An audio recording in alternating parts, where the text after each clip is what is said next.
This is the MLW Radio Network. Navy blue, periwinkle blue, teal and turquoise too. They're all blue, and so is he, because he's the Blue Meanie. Dun, dun, dun, dun, dun, dun. Navy blue, periwinkle blue, teal and turquoise are blue too. They're all blues, and so is he, because he's the Blue Meanie, dancing around in his shorts. Look at him go, moving fast. Listen to him on his show. It's the Mind of Meanie podcast. Navy blue, periwinkle blue, teal and turquoise are blue too. He's blue too, so is he, because he's the Blue Meanie. Because he's the Blue Meanie.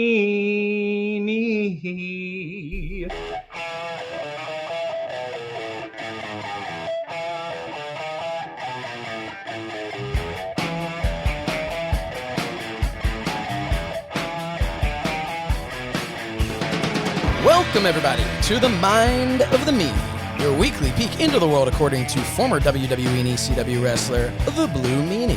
We'll cover wrestling, music, movies, sports, and lots of useless knowledge, all contained in the Mind of the Meanie. I'm Josh Shernoff, and he is the Blue Meanie. Meanie, what's up, man? So we're about to start recording, and I'm like, let me shut down my phone, right? And I get like a spam text, and it's like, tell me to shrink my belly. I was like, how the fuck did they know? What? I'm like, nah, like, I've been getting so many junk fucking texts lately. It's just like, hey, vote for this guy. Hey, vote for that guy. I just got say, K Advance will shrink belly overnight. I'm like, how'd you know I was fat? I mean, come on, man. I got one the other week that was like, hey, Marianne, which is actually my mother-in-law's name. So I'm wondering sometimes if they just like will send out like a random thing and they're just like, hey, you know what? We got to hit a Marianne eventually. Or if they like somehow look something up that, I mean, I don't know what kind of a record is there of what your mother-in-law's name is. Like, I feel like that's not out. That's Mrs. Meanie's mom got a text saying, hello, Tracy. And she's like, what?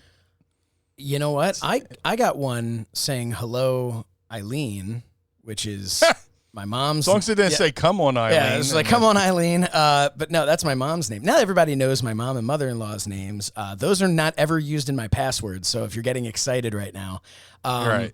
But no, I got one from her, and the only thing I could think of was I have the same phone number that we had when I first got a cell phone in high school. It was like the family plan where like we all had the same last 4 digits, but different first 3 digits of the cell phone number.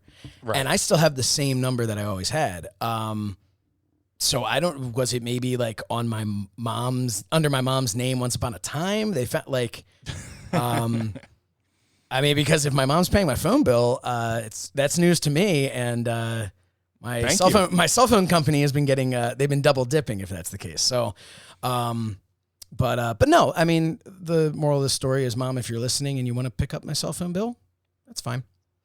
Have at it. But, yeah, so what's up, man? How's everything aside from robots taunting your weight? Fuck, man. What else is going on? Dude, I have a lot of fun with those vote for so-and-so fucking things. I'm like, man, I'd love to, but I'm taking a shit right now. So I'll get Barry back to you. And they never reply. I don't know why. I just right back, be like, hey, I'm a Nixon guy. You know? Just I just want to reply, the thing has been done, and there's blood everywhere. Yeah, and then you're going to get a bang on your door, and you're going to be like, oh, and that's how you're going to know that someone's listening at all times.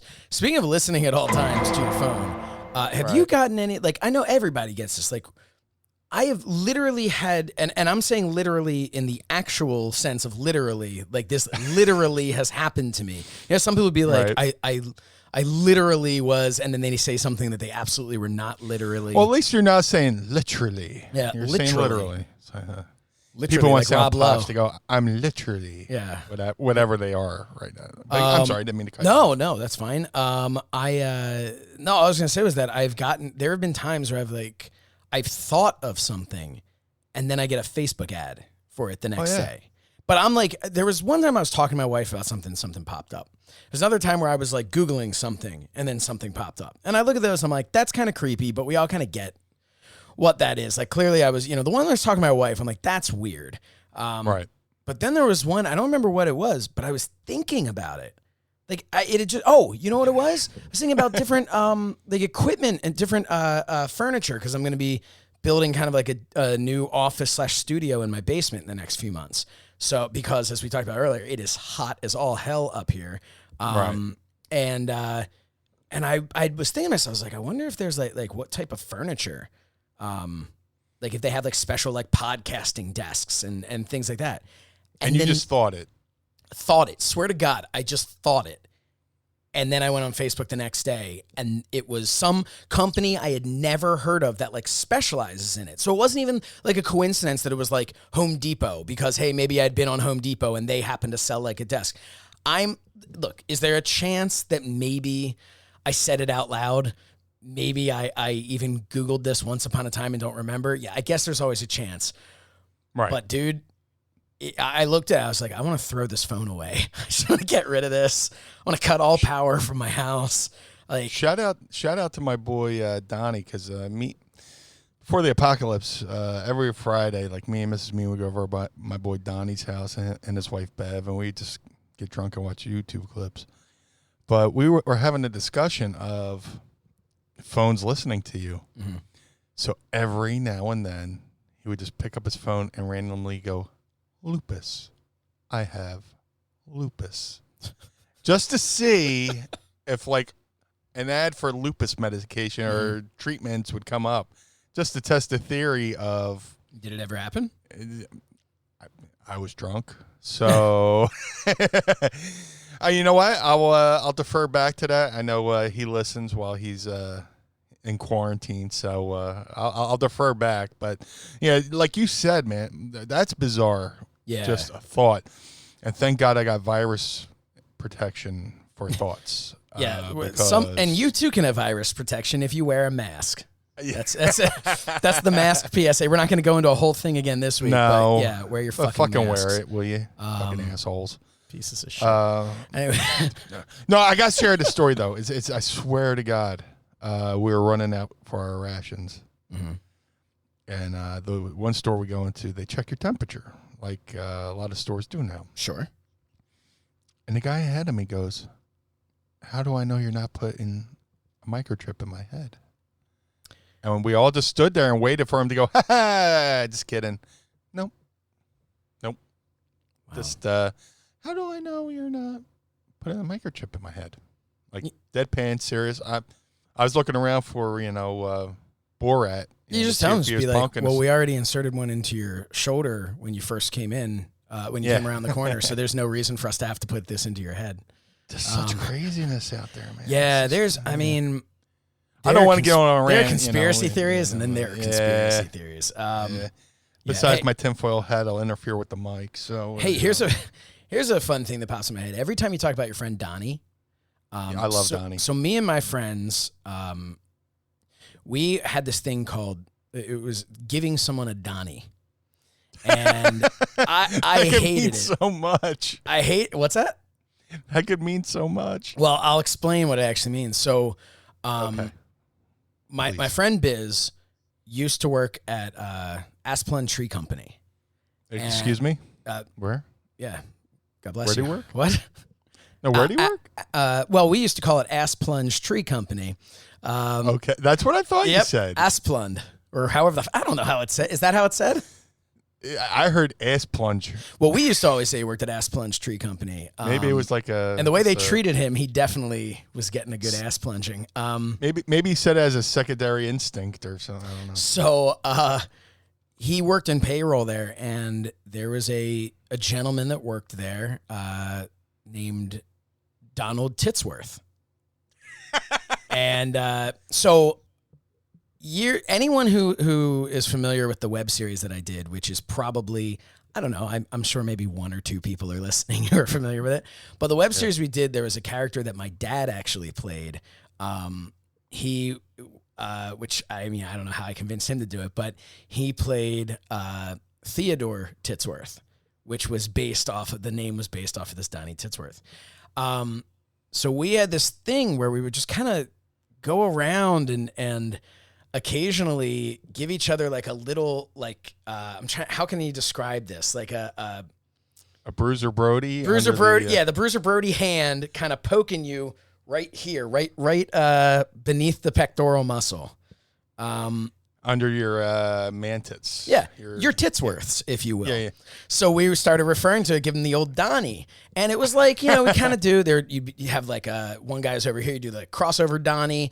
You could pop out from behind somewhere, surprise Donnie. They're all different things we would do. And except for my buddy Matt Mangle, who always like, if there's a way to do a working Donnie, that man did a stiff Donnie. That man would go and like cave your rib cage in with those. So we eventually abolished the Donnies. But every time accidents. What's that? Too many accidents. Yeah, but just bruises. But every time it was a mangle. It was literally a mangle Titsworth. A mangle. Man, you really fucking mangled that Titsworth. Thanks, Seriously. Dick. Thanks, pal. Yeah, so it was brutal, but so every time you say Donnie, and we haven't done those in a good, decade and a half, but this was like college age stuff. But I remember we took like a trip as like a group of friends, and then it was like international Donnie. We just got like you can't Donnie across state lines, pal. I know it's terrible, but we took a cruise one time. There's no rules, international waters. But so every time you mention your friend Donnie, I think about that, and I thought, you know what, that could be a fun story to tell. But Donald Titsworth, and then there was Teddy Bearbutt, was another guy that worked there. Is that his real name? Papers. I want to say that yes, it is. I'm pretty sure he showed us actual like documentation of their names. It was like it's Theodore Bearbutt. So, but that's Teddy Bearbutt. Oh my God. Yeah. So, me and my cousin, I had a cousin who lived with me for a little bit, and you just reminded me of a game we used to play, and we shared a bedroom, and did you ever see those things? They're called water snakes. They're like these little things that are filled with water, and you try to hold it, and it just shoots out of your hand. They used to sell them on the boardwalk in Atlantic City all the time. I grew up in Atlantic City. We just buy one or whatever, and we would turn. This is stupid. I don't even know how it started, but I would lay in my bed. He would lay in his bed. We turn out the light, and you do the Kareem Abdul-Jabbar hook shot in the dark, and you hear him go, "Ow!" And you go, "Where'd I doink you?" "Oh, you got me right in the face." And then he would hook shot it over to me, and I'd be like, "Ow!" And he'd be like, "Where'd I doink you?" "Oh, you got me right in the nuts." Oh. Shit! And that was our entertainment. All right, so where'd I doink you? So we got two shirts now, two shirt ideas. One's the "Where'd I doink you?" Yeah, and this is before Doink the Clown. I know, so, but I'm definitely he hated seeing wrestling. So yeah, "Where'd I doink you?" And then what about a shirt with just bullseyes on either side here, and then it can just say Donnie, and I can make money off of the pain that I suffered. Well, there was no doctor visits from a Donnie, was there? Make up for some medical costs? No. The Donnie Medical Fund? Yeah.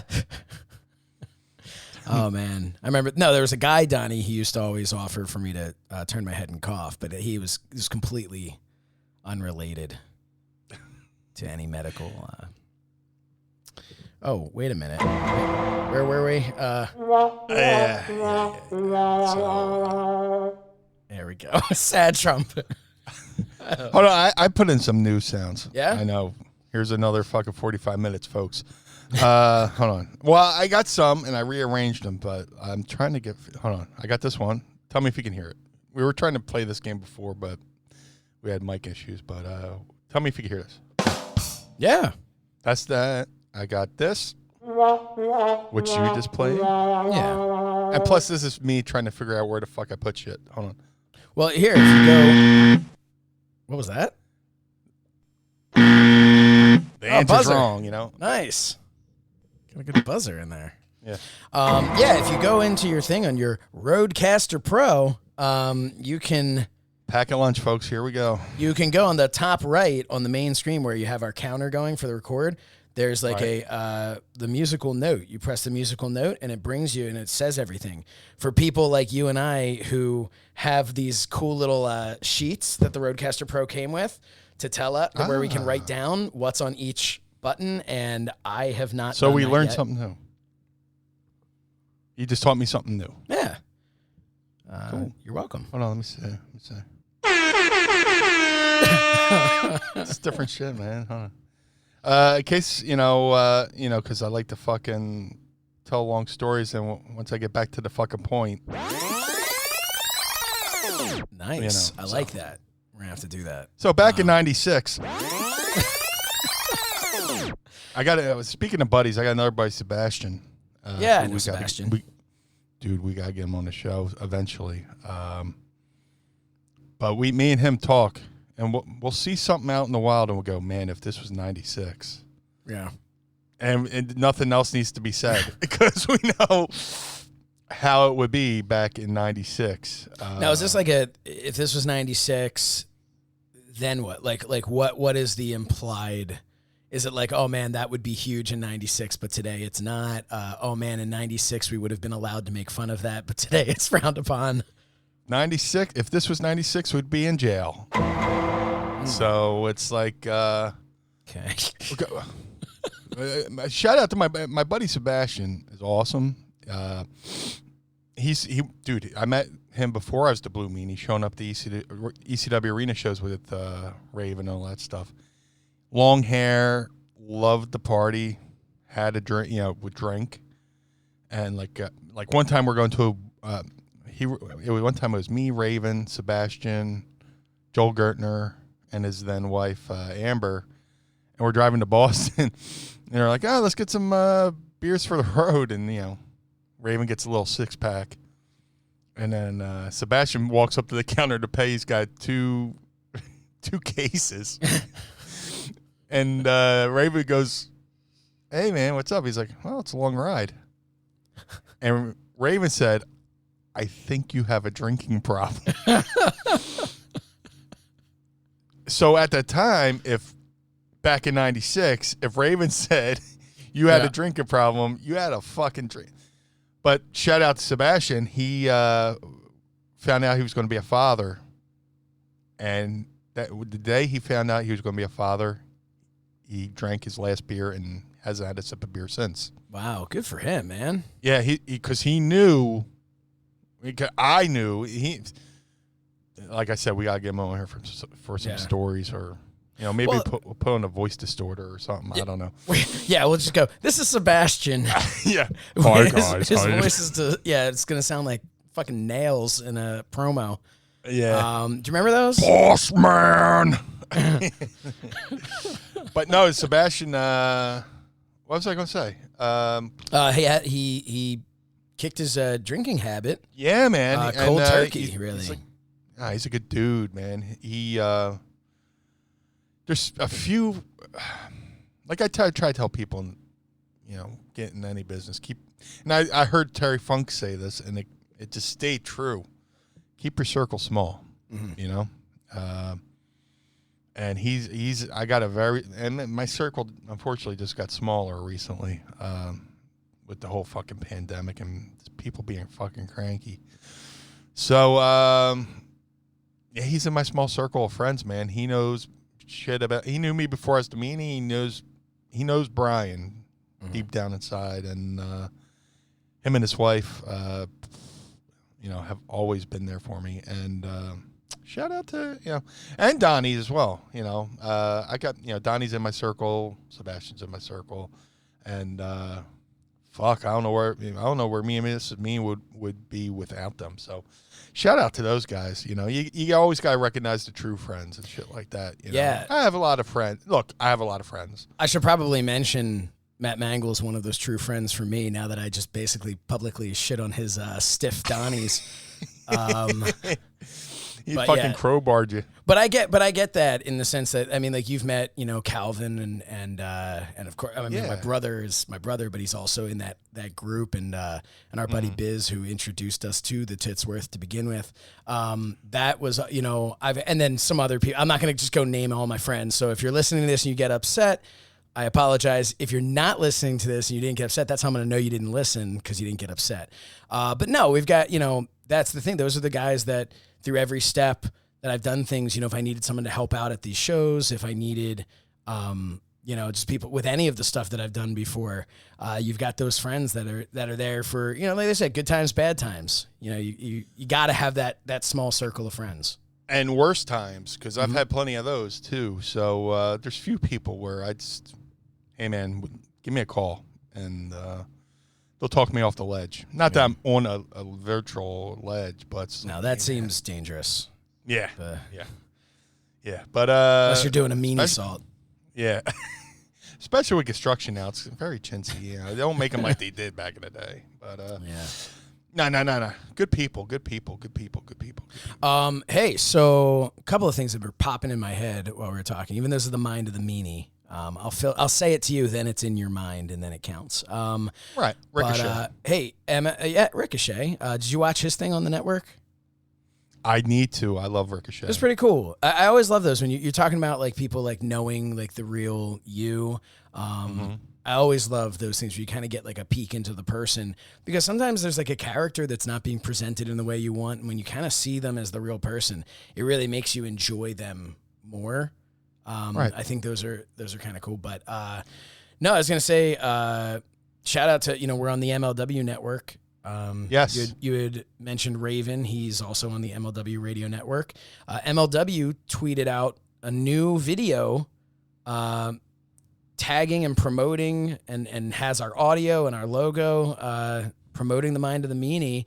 And it only took how many times of my basically just hey guys. Yeah. Like, hey, I'm here sending memes of like, what about us? I couldn't find a what about me Raven one. I thought that would have been appropriate, but right.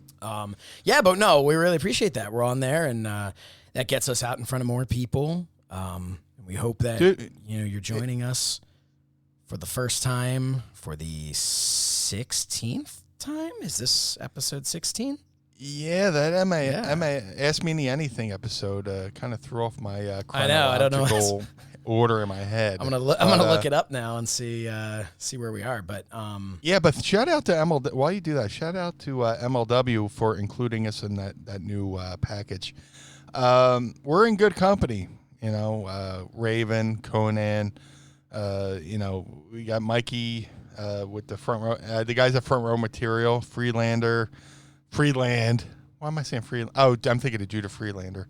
Another good guy. Freeland, you know, Mikey, Jerry Lynn. So many good people in our company. We've been talking to the Front Row Material guys. Yeah, maybe do something kind of fun. Yeah, I'm a big fan of like when shows cross over. When I was a kid, there used to be two shows. One was called Adam 12. And the other show was called Emergency, before you were born. You know, maybe I was 20. I don't know. Yeah. Taking a shot at myself. Yep. I don't even have to do anything anymore. I just sit back here and let you self-deprecate. Yeah. It's better than I said deprecate, not deprecate. Yeah. You fucking pervert. Oh, man. I'm going to self-defecate. Anyway, what the fuck? Oh, you know, yeah. No, you're a big fan of those shows that are kind of like a. There's a show, Adam 12, a show called Emergency. Adam 12 was the police. Emergency was the firefighters, and they would always do like a special crossover show or there'd be this big catastrophe, and you know, and then they have a crossover, and they do it now with like all those Chicago Hope, Chicago Fire, Chicago what the it's fuck not Chicago shows. Hope. Chicago Hope's been off the air for like 25 years. I don't know. There's what's up with Chicago's Chicago got photos on somebody at NBC. Chicago PD. Well, it's all Dick Wolf. They're like, you know about Dick Wolf? I mean, when he was a kid, on his test papers, they have to put Wolf Dick.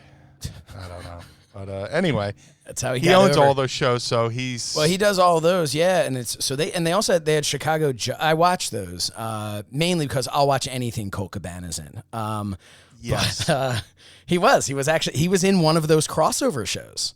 That's awesome. Yeah, one of the crossover events. I remember I told him when I saw him at the last Starcast, and I said to him, I was like, dude, you know, everything that I do, like in wrestling, my wife thinks it's like kind of neat. Like, oh, I met this guy, I met that guy, whatever.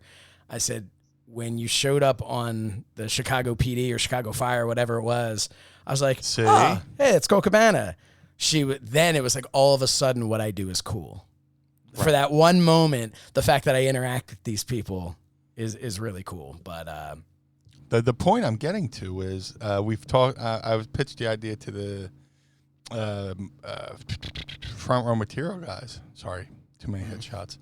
And you know, we might actually do like a crossover with them. Yeah, just to have some fun. You know, we're in the MLW family, but we're also an ECW family. So you know, we'll figure the logistics out, so to speak. You and Freeland are the ring masters. So you heard these kittens. So just you guys figure it out, and we'll do the jibber jabber. Yeah, no, we'll come up with something, because I think that would be whatever the word is for an awesome clusterfuck. I feel like is basically what that episode's going to be. Oh, that would be yeah. Right? But don't you think so? I mean, you have 5 of us on there just. Oh, dude, we'd have. I don't know if we have to go over to fucking Zoom and do this one. Or yeah, I think like we'd have to do something like that. But no, it would definitely be fun. You know, especially now that we reached our goal on fucking YouTube, it could be like a. And then some. We're over 600 now. Yeah. Oh my God. Yeah. Thank you. Thank you to everyone who subscribed to our YouTube page. Our goal was 500, but now we're up to like 6 something. Yeah, it's an amazing thing when you're at like 400. You're just like, oh God, I'd do anything just to get to 500. Let's just get to 500. Come on. Oh, it's so far. It's so close. Yeah, you're putting your hand out. The second you hit 500, you're like, yes, we did it. Then it says like 503, and all of a sudden you're like, oh, it's only 503. Like, you know, you're like, you look at yourself, you're like, what do you want? What do you, you know, nothing's good enough. But no, but it's we're blown away by that. And one of the things, we're all over the place today, but one of the things that I think led to a lot of those people checking it out was Meanie Toons. If we can just do another plug for Meanie Toons. We are, the last time I checked, which was already, I can tell you on Twitter, we're already, I think, 3,000 more than the last time I ran the numbers on it. We were just at about 60,000 views of Meanie Toons episode across all the platforms. So Facebook, Twitter, Instagram, and YouTube. Dude, that's an insane so surreal, number. Dude. It's so surreal. And like I said last week, sometimes you can feel a momentum when it's happening. Like, and like things start picking up, and then me and you are texting each other like updates on this and that and the other thing, and we're like, oh my God, how about this? It's like in the last couple weeks, it's just like I felt like a momentum, like a positive one, going forward. And thank you to the fans, and thank you to everybody who retweeted. There's a lot of great retweets on that, from everybody and all walks. Yeah, it's really cool anytime anybody retweets this stuff, but definitely, you have your kind of like, I know I had my little bit of a geek out moment when Ken Jeong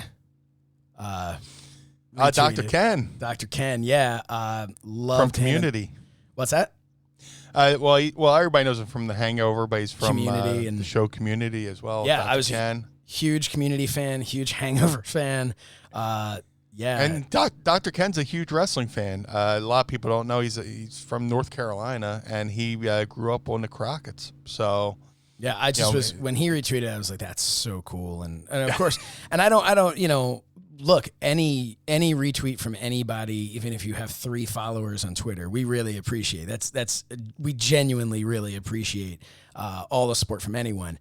From a fan standpoint of myself, that's a really cool thing to have, your fingerprints on something that really all of these people that you're such a big fan of their work are a fan of that. And really, I mean, it's been so cool to be able to just continuously send these over to my brother. And like anytime I'll take like a screenshot and send it to him of like someone who retweeted. And he was just so happy that he was able to do something for us and help out. And when he started seeing these people retweeting it, and more than just the retweets, but the comments, that everybody just loves them. Everybody's just enjoying it so much. Velvet Sky just, she had like multiple comments and retweets about how much she was enjoying it, and just really cool. I know he feels good about that. I feel good about that. I'm fairly certain you feel good about that. Bully Ray loved it. A lot of people just retweeted. He's like, I posted that, and the common, you tell your brother this. A lot of people are like, dude, who did your cartoon? Yeah, and it's cool to say like how like in house and how personal the making of that cartoon was.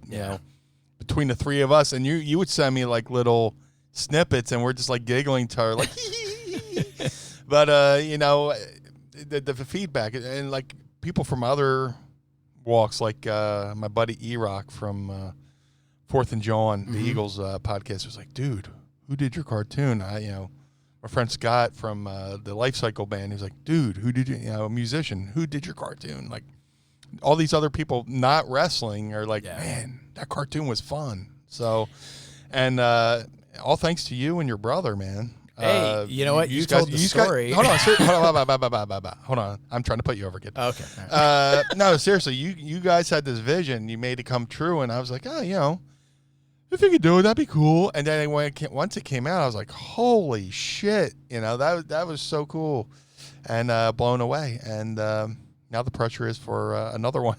Yeah. All I'll say is. Somebody was like, there needs to be, I think it was maybe Nyla Rose or something, was like, there needs to be more. And I made some sort of comment of like, there will be or something. My brother sends me a text. He's like, all right, let's calm that. He's like, there will be, but let's not start promising things when we haven't even begun, working on it. Look, pal, calm your Donnies down. Yeah, right. So, I will say this, just as a heads up for people.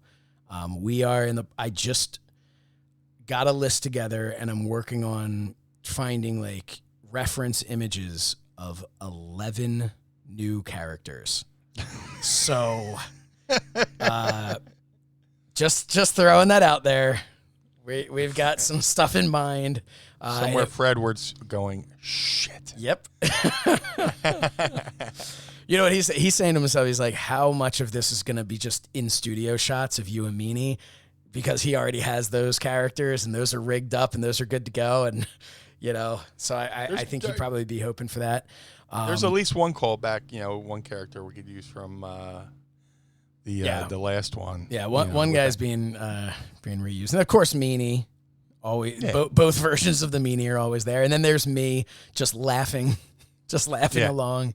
But no, we thank you to everybody who's been retweeting and sharing this and just enjoying it. We had a lot of fun watching this get put together, and we're excited to do more. No idea when that's going to happen, but we are actively working on it. It does not happen overnight.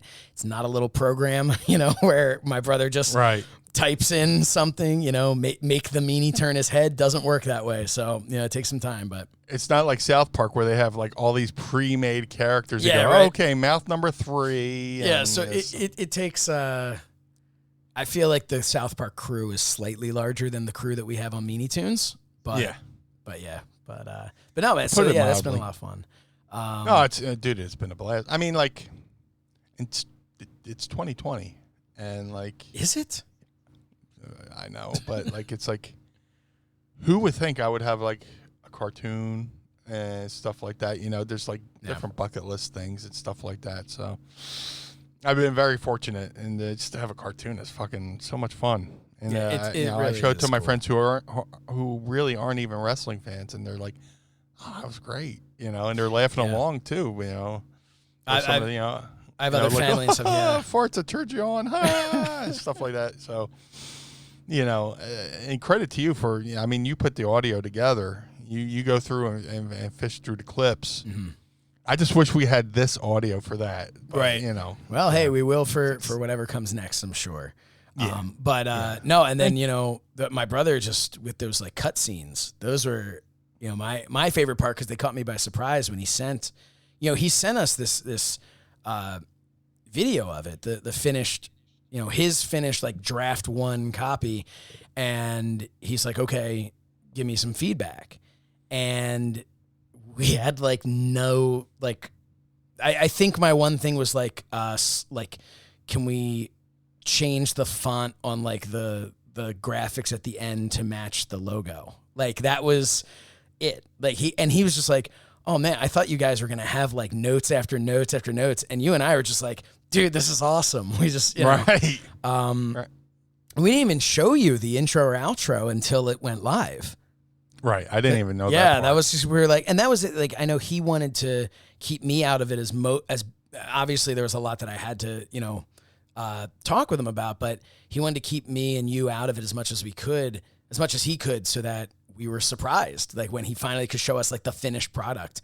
And yeah, man, we're obviously big fans of our own cartoon, but it's really cool. And if you're a fan, you can go to prowrestlingtees.com/mindofthemeanie and pick up a Meanie Toons shirt. It comes in 2 different colors.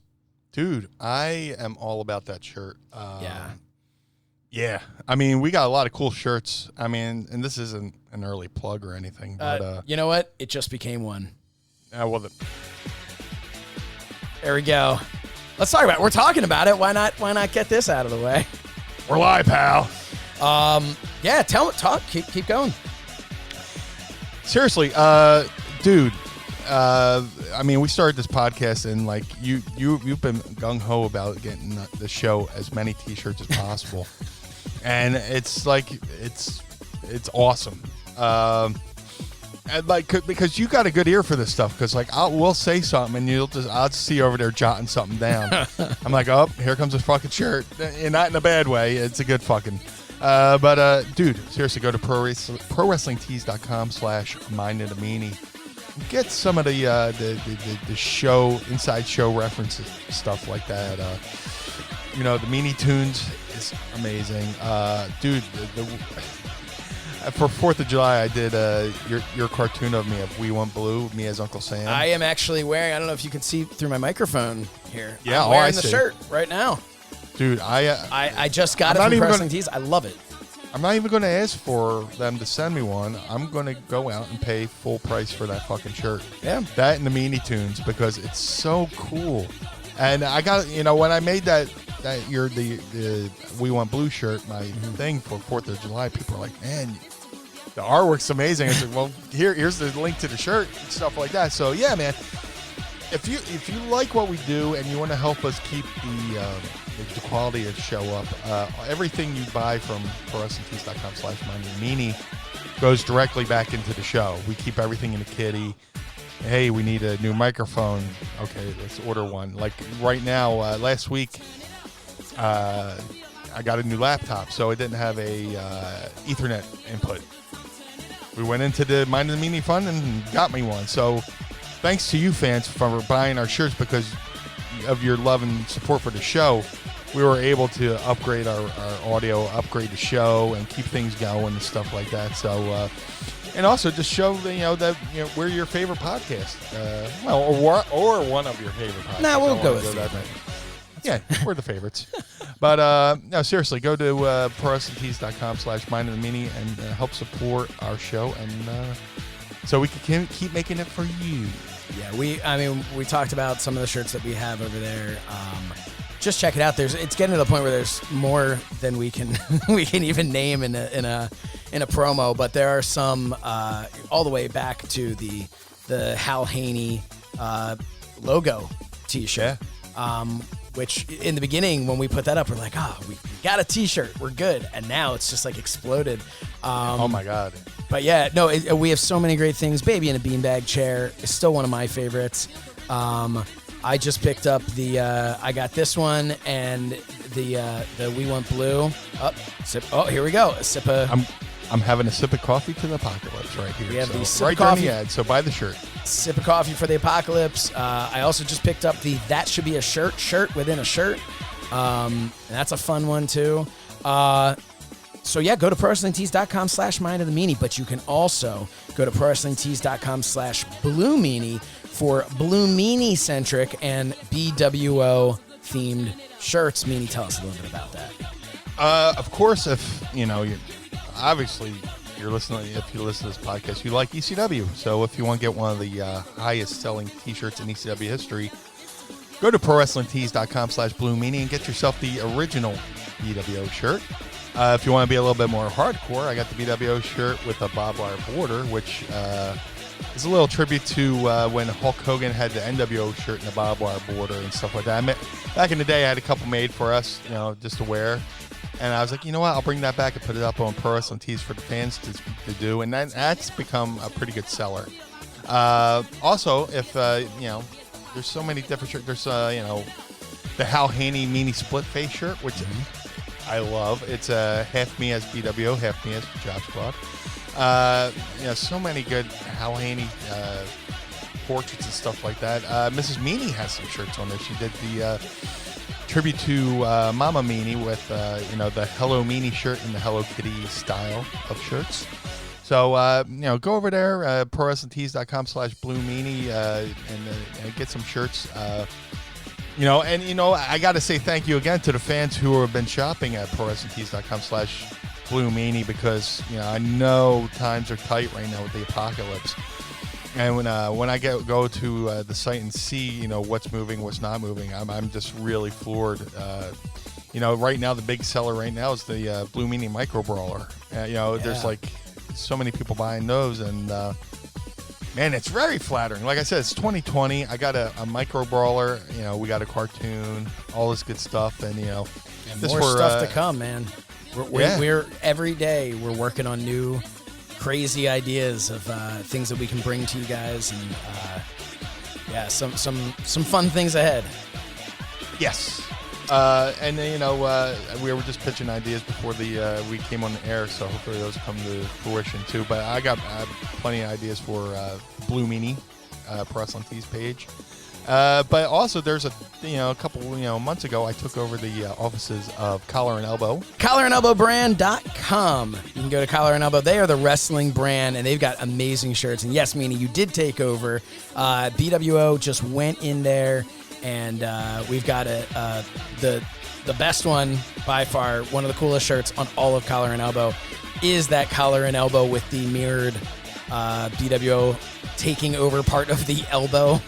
You can probably describe that better than I just did, but it's a great... yeah, that's my, actually I'm wearing a Collar and Elbow shirt right now with the one that looks like the Heineken logo. It's the Irish Whip shirt I'm wearing as we speak, but as I took over the studios, as I was attempting to say, dude, one of my favorite shirts is the original Collar and Elbow t-shirt. It's called the Collar and Elbow mirrored shirt, where it says collar up top, and then below, like a mirror reflection, it says elbow. So I said, hey, man, I talked to Al Snow, I talked to Rod Hicks, doing great work over there. I said, hey, guys, how about if you take the word elbow and instead of bow, put BWO and make it a really sharp-looking white on royal blue? And they were so receptive to it, and they got it out like real quick, and that's been one of the top sellers over there at Collar and Elbow. And like I said, they got a lot of good parody shirts. One of my favorites is the tribute to Mid-South Wrestling, where the You got the cartoon wrestler holding up the North American title, stuff like that, but it's with the collar and elbow the lettering and stuff like that. So, yeah, I have a lot of great parody shirts, a lot of good takeoffs on past shirts. Another favorite one is the, everybody knows I love Andre the Giant, and Andre the Giant used to wear this, like, baseball-looking shirt, like, 3/4 sleeve. Mm-hmm. It was a white shirt with black 3/4 sleeves, and it just said pro wrestling across it. So I got one of those as well. So, I mean, the shirts are high quality. The material is fantastic. Very comfortable. Just go over there and, tell them Meanie go over there, use promo code Meanie, and that way you can tell Meanie sent you, and you can save a couple bucks as well. Yeah, save 10% when you do that. Yeah, man. And then, not to feel totally left out here, but you can go to wrestlingtees.com/So Says Shernoff as well. Please. We had a fan wrote in and asked, why is there no T-shirt with a tie? Well, guess what? Now there is. So go, and you can get a T-shirt. It has my tie with the So Says Shernoff logo on there, the Shernoff S on the top. We also have the Sarcasm is my superpower, which is, I think, our top seller. And then a bunch of really cool new logos, like new So Says Shernoff logos that just, we were just released those. We have the red, white, and blue one. We have the flag. So some really cool shirts over there at prowrestlingtees.com/So Says Shernoff. But man, do you remember, Meanie, back in the day when it was not cool to wear a wrestling T-shirt? That was most of my childhood, actually. Yeah, I was gonna say, like, I remember I was in, I want to say, 2nd grade, and for my birthday, a friend got me a Hulk Hogan sweatshirt. And I looked at it and I thought to myself, and this is in 2nd grade, I thought to myself, I can't wear this to school. Like, this is like, I can't wear it. Because it was, I mean, T-shirts back in the day, there was a giant picture of Hulk Hogan. And it just, man, I was like, I don't know. And I did end up wearing it, and it was fine. And I had my Bret Hart tank top that I would wear in the summer or on Halloween. The old school black tank top, which was like a picture of him. And it was a picture of him like before he even had the Hitman style glasses. But I just loved that shirt. But now, if you're a wrestling fan, you can go to Pro Wrestling Tees or Collar and Elbow, and you can get some of the coolest, the most creative shirts out there that look cool. We talked before about like the Bullet Club shirt. People just not, people look at a Bullet Club shirt and they go, oh, it's pretty cool. I like guns. I'll just get this shirt. My sister made my brother-in-law it was like, I don't know if it was like Bill's Mafia, I think it was. Right. He's from Buffalo, and it was Bill's Mafia, but it was a spoof on the Bullet Club shirt, like very clearly. And she had no idea what the Bullet Club is. He has no idea what the Bullet Club is, but loved the shirt.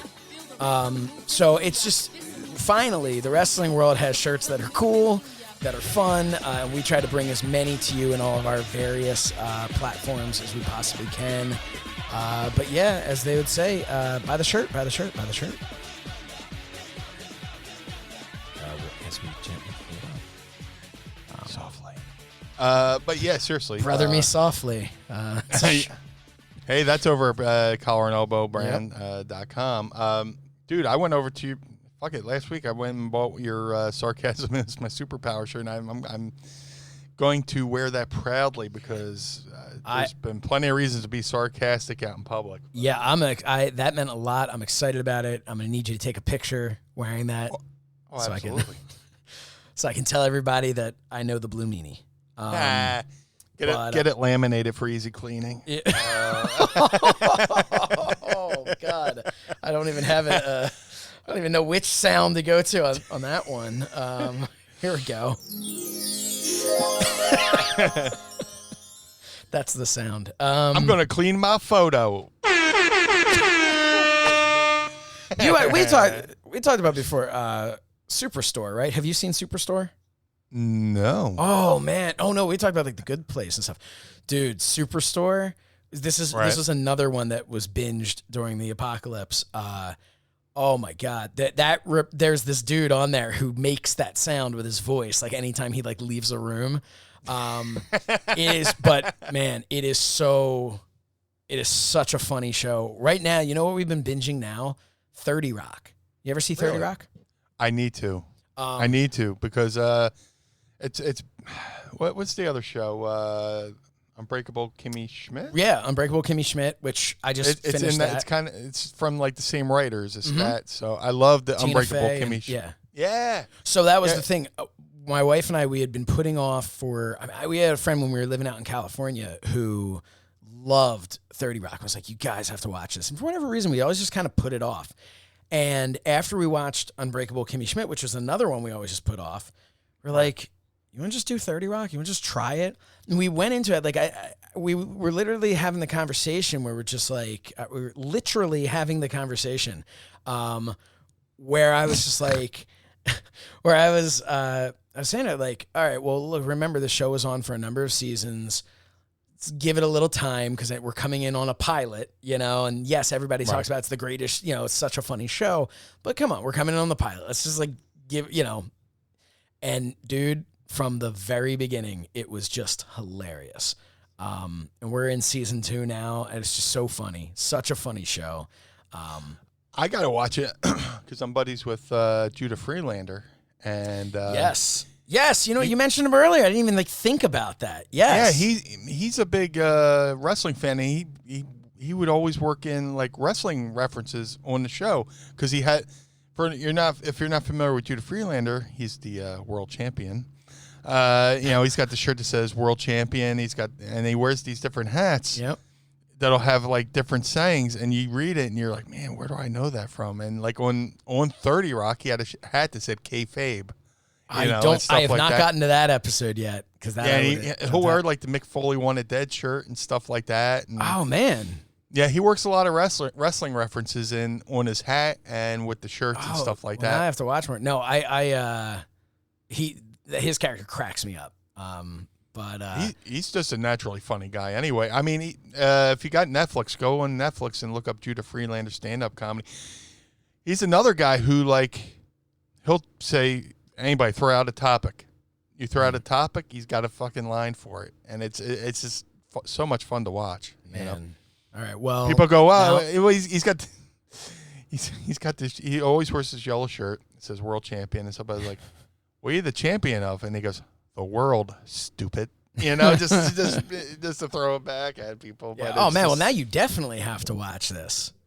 Yeah. Yeah. No, he's great in it. It's just a funny, really funny show. We'll get to it. Right now we're almost done season 5 of the Golden Girls, and now, are you gonna track down Golden Palace afterwards? I have access to Golden Palace. So, really? Who do you know? Huh? Who do you know that you got access to? Kayfabe, brother, kayfabe. But I'll definitely be watching Golden Palace and stuff like that. So I got kayfabe copies. So even if it's not good, I'm doing. I'll since I've going through already 5 seasons. So it's Golden Girls was 7. So I definitely have to watch Golden Palace just to say I've literally watched everything. Yes. So I will be watching that. What other shows are we watching? We just did the new. Wait, before you get into that, while you're thinking about that, Unsolved Mysteries. Unsolved Mysteries. Yeah. I had to get that out of my head before it disappeared into the ether. So, yeah. Because then we wouldn't have known what you were thinking of, and that would have been an unsolved mystery. Yeah. Pretty much. I mean, sorry, I didn't mean to cut you off, but go ahead. No, I wanted to finally take the opportunity now that I've remembered how to do this. I want to see if we can check this out real quick. Thank you for being a friend. Yeah. I want to hear that part. Travel down the road and back again. All right, we talked about this episode 1. You're a pal and a confidant. Right now, You gotta wait for it. Chilling. Just let it play. To a party. Invited everyone you knew. Here it comes. See the biggest gift would be Came from me. Yeah, she rewind that a little. Right? Yeah. Can you rewind? Oh, you got it in the gimmick. Oh yeah. Why? What were you? I was gonna say rewind it a little bit, but you got it in the actual Roadcaster gimmick. I can right? rewind it. No, I got it on my phone. Because the Roadcaster Pro by Rode, that gives you the opportunity to connect your phone via Bluetooth to be able to play it on YouTube on my phone. So yeah, I love this. Yeah, thing. so I love the Roadcaster Pro. Dude, me too.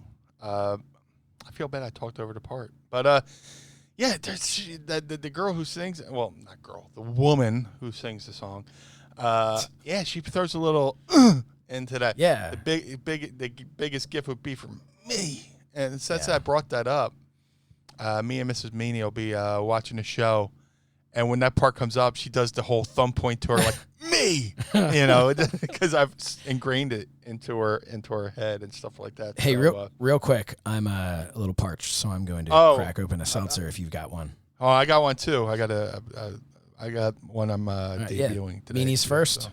Tell me. So the short of it is we went to Aldi. Even though I get the Belle V, I saw this. I had to get it. It's the LaCroix sparkling water coconut. Ooh. So I threw a couple of these in the freezer before the show just to hot start them. So let me crack that one open. There we are. There we go. Good. Pretty good. Yeah. Pretty good. Yeah. I mean, I like coconut anything in like a coconut milk, whatever. Well, where do you land on like coconut water? Not bad. Yeah, I'm I like into that. it. I dig it. But yeah, this is pretty good. I froze it too, so it's a nice little chilly drink because it is hot as fuck. Yes, it is. I was sweating. I don't have my whenever we eventually get these videos in a way that people can see them. Yeah, I am sans ring light today because I am just sweating my ass off, and it is not a good feeling, not a pretty sight. But I am, like we talked about, I'm going to be getting, well, let me crack this open first. I got a Wegmans brand peach.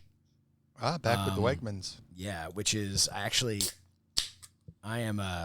Go Birds. I am actually I am too deep right now. I finished this one earlier, so I'm 2 seltzers deep. And I'm going to pour mine into a glass. Oh, you fucking show off. Listen what to the this. fuck, man? Listen to this.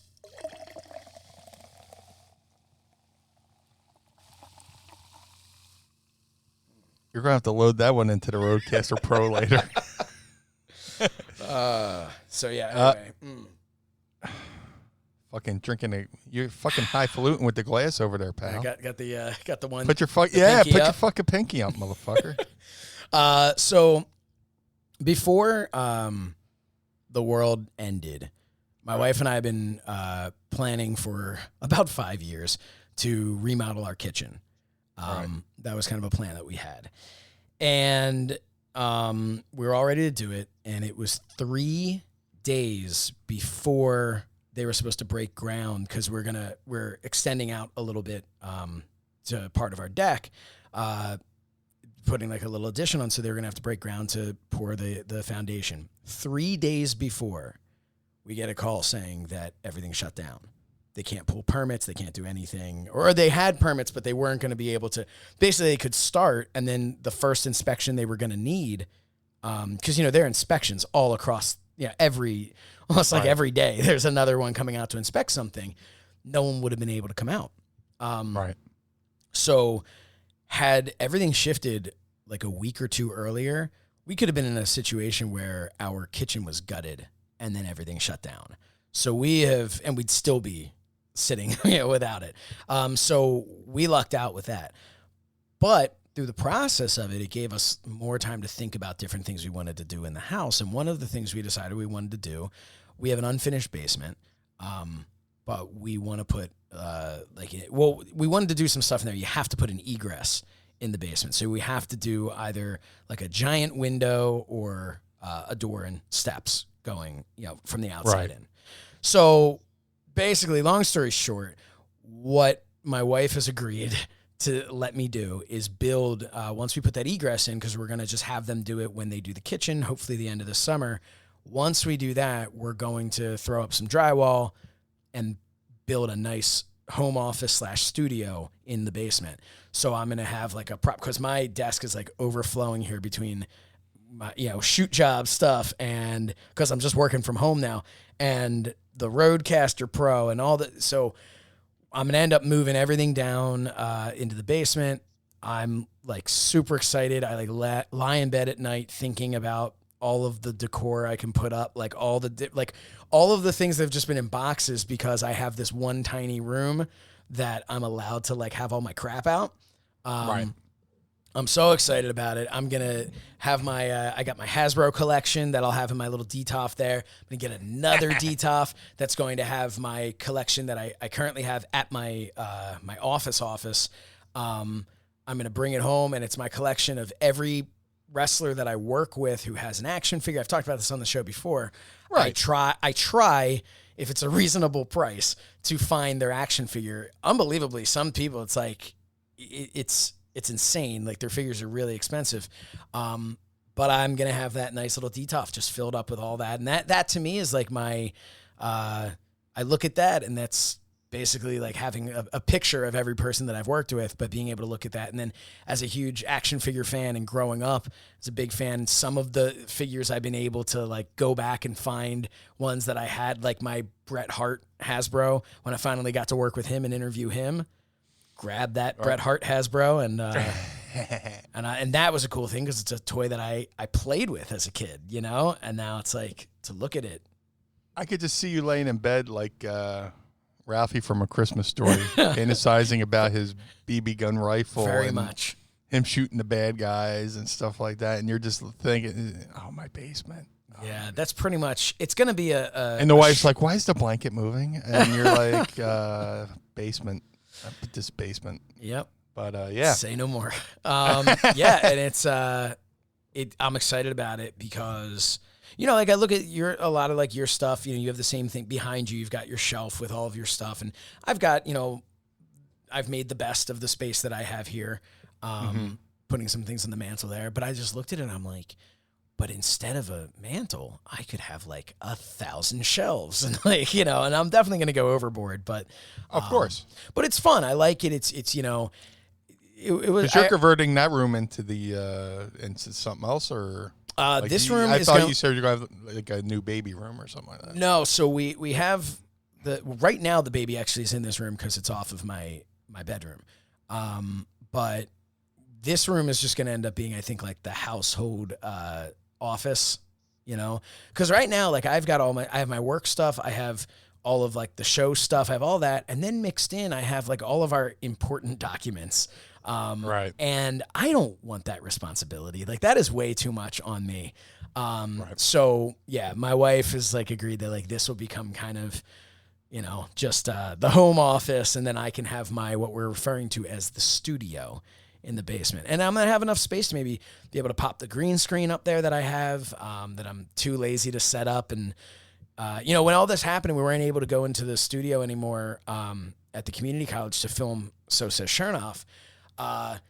People start saying, they're like, oh, you're just going to throw up the green screen. Cause there were a couple of episodes where I did that, and I brought some friends into my office and I threw up a green screen and we just did a show like that. Dude, the amount of time to set up the lighting and all that, I have no interest in doing that. So maybe if there's enough space to have it permanently set up, maybe I'll feel differently. But so I'm excited about that.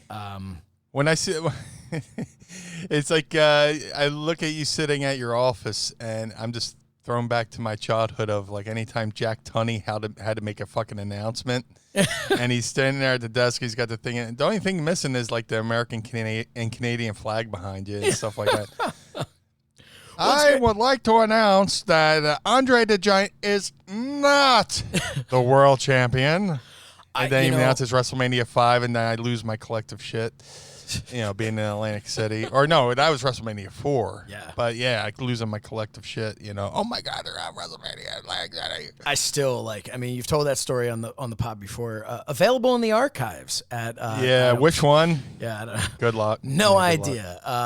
We need some super fan who's going to like create a list of like the stories that are told. And hey, you know what? Anyone listening want to be an intern?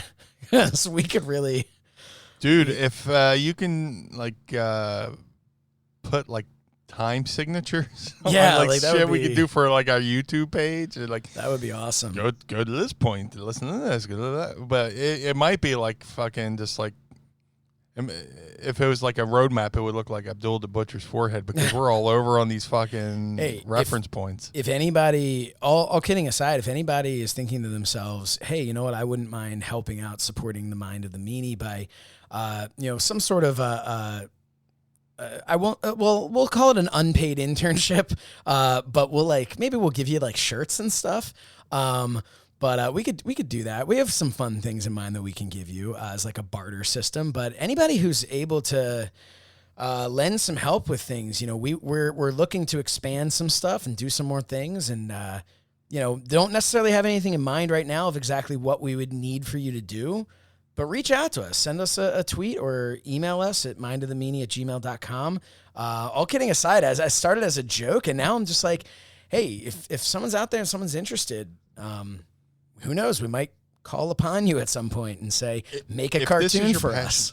If this is your passion of archiving and just doing cool stuff, we'll figure it out. We'll hook you up with something. Yeah. Yeah. So, what else is going on? We talked about Jack Tunney. We talked about. We could go ahead. Oh, no. Please. No, you go first. Please. No, I was fucking around with the. Oh my god, I got Seltzer Kiss working its way up. Nah, it's gone. Okay. But I was fucking around with the Roadcaster, and I thought like I tried to do this on an earlier episode with the original BWO thongs. Yeah, BWO thong. Available at prowrestlingtees.com/Blue Meanie. Hey. Well, look, they can just get a mask. It doesn't come in a 2-pack? Yeah, pretty much. Yeah, one for your face and one for your ass. So, yeah, the history of the BWO theme. Like, I had found a bunch of like cassette tapes and converted a bunch of stuff from cassette to MP3. And I found the original BWO theme. Hold on. Gesundheit. There we go. But the cool thing about the BWO theme was, and I've told the story, I was living at Al Snow School, and my friend Joey Campbell from the Swamp Candles was sending me demos and stuff like that. Hey, man, listen to this. Tell me what you think. And I heard this piece of music, which turned out to be, which later on would go on to be the original BWO theme. I was like, man, this sounds just like, like cool rock, underground rock music. And then when NWO came out and they had their wow, Mm-hmm. I heard this song and I went to Paul. I was like, dude, I got the perfect song. I mean, ECW was underground. We're kind of like punk rock. We're kind of bootleg anyway. Just it had the feeling like you were watching something you weren't supposed to be watching. But right. So I, looking through my tapes, I found the original BWO theme, and this version, I'll play it. And the thing that sucks is I can't pause it, and I'll point out a couple of things. Like the original BWO theme had like an original opening, like bluesy part that like nobody's really heard. Let's check it out. And I'll play that, and then there'll be like a little pause, and they'll go into the BWO theme too. So, and keep in mind, this is all just like them jamming in a rehearsal space into a boombox, and this song became like one of my favorite songs in the world. It became part of my wrestling history. So here we go. Hold on. Let me know how this sounds on your end. This is like the little bluesy part. Kind of hear parts of the song in there.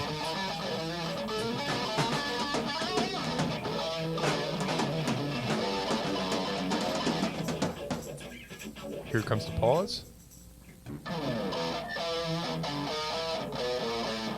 It's awesome. Little bass there. Here comes the drums. And right here's where it comes through the curtain, and it's through the curtain. Yeah. Go. That's it. Symbol. So if you hear this song, you play it next to the original. There's And this is a little bit slow down. This is the one that you had when you made your appearance on Raw? Or was that the updated one? What's that? Was that the updated one, or was it this one that played on Raw? This was the one that played on Raw. That's awesome. And this is when I go up to the production guy, and I give him my cassette tape like I'm working a fucking indie show. I'm like, oh, here's my ring music, and we got multi-million-dollar cameras, lights. Yeah. Here's my cassette tape, BWO theme. So yeah, they played this, and then Joey heard it. I was like, oh, dude, we gotta go in the studio and get you a real version. Yeah. And yeah, this. I always liked the Swamp Candles too, because they had that little. They're a little bit Aerosmith. They're a little bit the Cult. Mm-hmm. Blue World Order. And this was all in all who did the Blue World Order? That was Stevie. Was it Stevie? Okay. We were in. I'll let you play in the background. We would go up to the TV studio, and we did the promo where we're selling the shirts. If you buy 1 million shirts, you get one free, and we'll all go wow in the background and stuff like that. But like Stevie will record separate things, like the following announcement has been ordered by the Blue World Order. And then I would come in and go, where did we get that kind of money from? Because we're broke as shit. But yeah, we did all that. Those sound clips were done separately up in the studio up in New York. Here's a little breakdown. And they're doing this little breakdown, and listen for it, because they'll pause. Well, it's not coming up yet. You hear them pause, and then you hear them just. Somebody in the room must have done something funny, because you hear them go, ha ha, and then they go back into the song, and it goes, bow, bow, bow. But this is like the little breakdown where I have an extreme mix of this too, where they're working in they worked in Paulie and Vince and us. Like I sent them the ECW from Raw. Oh, here it comes. There'll be a pause and you just hear them laugh. Hold on.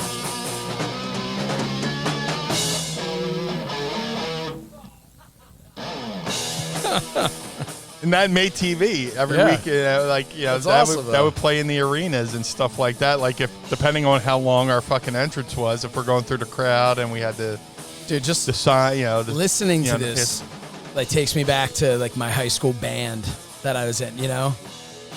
What's that? Listening to this takes me back to just the sound. Like when I was in high school, and I had a band, and just that sound of you're recording it on a boombox, and you guys just playing and having a good time, and yeah, so it's amazing that this was able to be what you used, Yeah, and this is the random outro, which they kept. Everything in the song they kept, except for the laugh. They had a bunch of. I'm going to slowly fade it out. Yeah, that reminds me of what was that song? Ballroom Blitz. Yeah, that's what that reminds me of. Yeah, that part right there. The band, The Sweet. Yes, or they were called The Sweet. I actually became buddies with the guitar player Stuart Smith. I was out in California for a little bit, and we always go to this club. I want to say it was called Paladinos, north of LA, Hollywood, stuff like that. And I was a huge part of the. There's a website called Metal Sludge, and that site was like a tribute to hair metal and stuff like that. And they would have it was like kayfabe, who ran it and all this stuff. But they would have these parties, and at one of the parties, Stuart Smith from Sweet just showed up, and the band that was playing that night was now they're called Steel Panther, but back then they were Metal School at first, at first they were Metal Shop. And then they switched management. Management owned the name, so they called themselves Metal School. Same thing happened. Then they called themselves Steel Panther. And then I saw Stuart Smith get up, and they played Ballroom Blitz with him. And he got up, and it was cool to see somebody from a band from back in the day playing with like a band that's current and stuff Yeah. like that. So you just jarred a memory from my head. As far as Barroom Blitz goes, thinking about things from back in the day, Meanie, were you into comic books? love them, absolutely love them. Me too. Because pro wrestling is a live action comic book when you think about it. Oh man, absolutely. Unfortunately, it seems like every single time pro wrestling has attempted to make a comic book, or someone has attempted to make a comic book about pro wrestling, it really just hasn't been great until now. Because our sponsors today bring you the Heel Screwjob comic book. That's available at www.theheelcomicbook.com. Let me tell you a little bit about this. Okay, so this was created by 3 people. It's a team here. It's a team effort. We've got Chris, we have Milo, and we have Jimmy. The 3 of them came from all different walks of life. Milo wasn't even a wrestling fan, but he ended up really falling in love with this project. They did a Kickstarter, and Kickstarter was a huge success. Issue 1 is available now. But let me tell you a little bit about The Heel, better known as the greatest wrestling story ever told. It's the tale of Don Chuck Jr., the son of the King, the greatest hero wrestler of all time, who wants more than anything to be better than his dad. One problem, Meanie. Junior can't wrestle for shit. So, Pops makes a deal with the devil. And I'm going to stop right there because that's all the spoilers you get. But yes, it's a second-generation wrestler who sucks, and his father makes a deal with the devil to try and provide a quality career for his son. But something that really stood out to us was the first edition of issue 1 featured a limited edition cover by the one and only Hal Haney. Gotta love some Hal Haney art, man. Oh, man. From Hal Haney, you might remember him from such things as the Mind of the Meanie logo, or the Blue Meanie split art, or any other amazing pro wrestling art you've ever seen. So that's just so cool. Again, I told you could find this at theheelcomicbook.com. That's their website. You're going to be able to kind of sample through, which is really cool. But they also have enamel pins. They have the first print of issue 1, an extremely limited Pog set. That's right, an extremely limited Pog set. And of course, exclusive shirt. You can find them on Instagram. You have Jimmy Carroll. I'm probably saying that terribly. JIMMIECARROLL. And then we have the writer Chris. He is at CILCISKO. That's his Instagram. And then, of course, hey, shout out to Hal Haney Art on Instagram. But the heelcomicbook.com is available now. We want to thank them, Meanie. This has been a really tough time. We've talked about for us wanting to get out there at conventions. Well, how about when you just released a new comic book and you're all ready to go to comic shops and to comic conventions and wrestling conventions, and then all of a sudden, COVID-19 shut down. Nope, how are we supposed to get it out there? Well, hopefully we're able to help them out. Theheelcomicbook.com. Go right now. Check it out. Meanie, what did you think of this comic? You got it to take a peek of this. Oh, it's fantastic. I mean, there's so many things taken from wrestling that's very, very inspiring. There's a lot of things I related to it with it, and man, hats off to these guys. They really did the research with it and stuff like that, and everything you described, like how they came together to make this make this comic book. Reminded me of how everything came together for our own cartoon. So I have a vested interest in this comic book because just these guys coming together and making it happen, especially under these conditions, it's crazy, crazy times. But hats off to these guys; they've done a fantastic job, and I can't wait to see what they have coming up next. Yeah, I mean, I know that they are excited for comic conventions and wrestling shows and whatnot to pick back up so that they can start selling all of their merchandise and get the rest of the Screwjob storyline financed. Like we said, they're working on issue 2 right now. if you go and check out issue 1, you're gonna love it. It's really awesome. Reach out to them on Instagram. Tell them that Meanie and Josh sent you, and that the Mind of the Meanie sent you. That's where you heard about this. It's fun, man. The artwork is insane. It is so good. But then on top of that, you've just got this fun story that's just, I mean, how many times have we seen a second generation wrestler that just did not live up to the hype, or did not live up to, to their parent? Dude, it's a story as old as time. Yeah. When it comes to the wrestling world, where a lot of people talk about the old wrestling promoter George Goulas, or it was Nick Goulas, and he had a wrestling son named George Goulas, and so many stories with that. So like as soon as I heard about this, this comic book, my mind automatically went to that promoter son combination, where my mind went to Ric like Flair and David Flair. Yeah, so I said, there's so many different times, different. Ivan Putski, Scott Putski. Oh, I got heat with Scott Putski, but do you really? Yeah. Can you share? I fucking hate him, but yeah. Oh, come on. You can't bring that up and not say something. So I love Ivan Putski, right? Mm-hmm. So long story short, I'm doing an independent show in Baltimore, Maryland, and I broke my balls to get to this show, right? Mm-hmm. So it was like the weekend, and that was just getting into your car. You sat on your balls. It was a 5-minute drive, but you broke your balls on your way there. It's a little meat for the base. Well, I should say hate, but man, I can't stand that fucking dude. So here's what happened, right? It was the day after an ECW show. You know how ECW shows go all night with doing promos.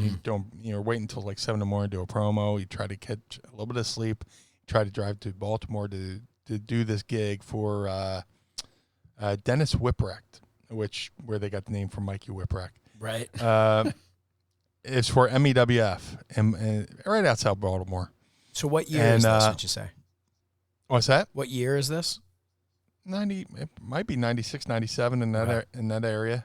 And because eventually MEWF, I don't know if it's shut down, but then guys from MEWF started Maryland Championship Wrestling. Okay. So this was before that happened. So it was definitely MEWF. I want to say it was in Dundalk, Maryland. Sure. So for whatever reason, we're driving to Baltimore, right? And it's standstill traffic. It's like a break like special from Delaware to where we got to go. Mm-hmm. And like, I drive the shit took like 90 minutes. It's taking like 3 or 4 hours. It's like, oh my God. So I don't even want to pull over to take a piss. I don't want to pull over I don't even want to pull over to eat. I just want to get to the building. I get to the building in time just to get dressed, throw on my stuff, go to the ring, have my match. After my match, I go and sit.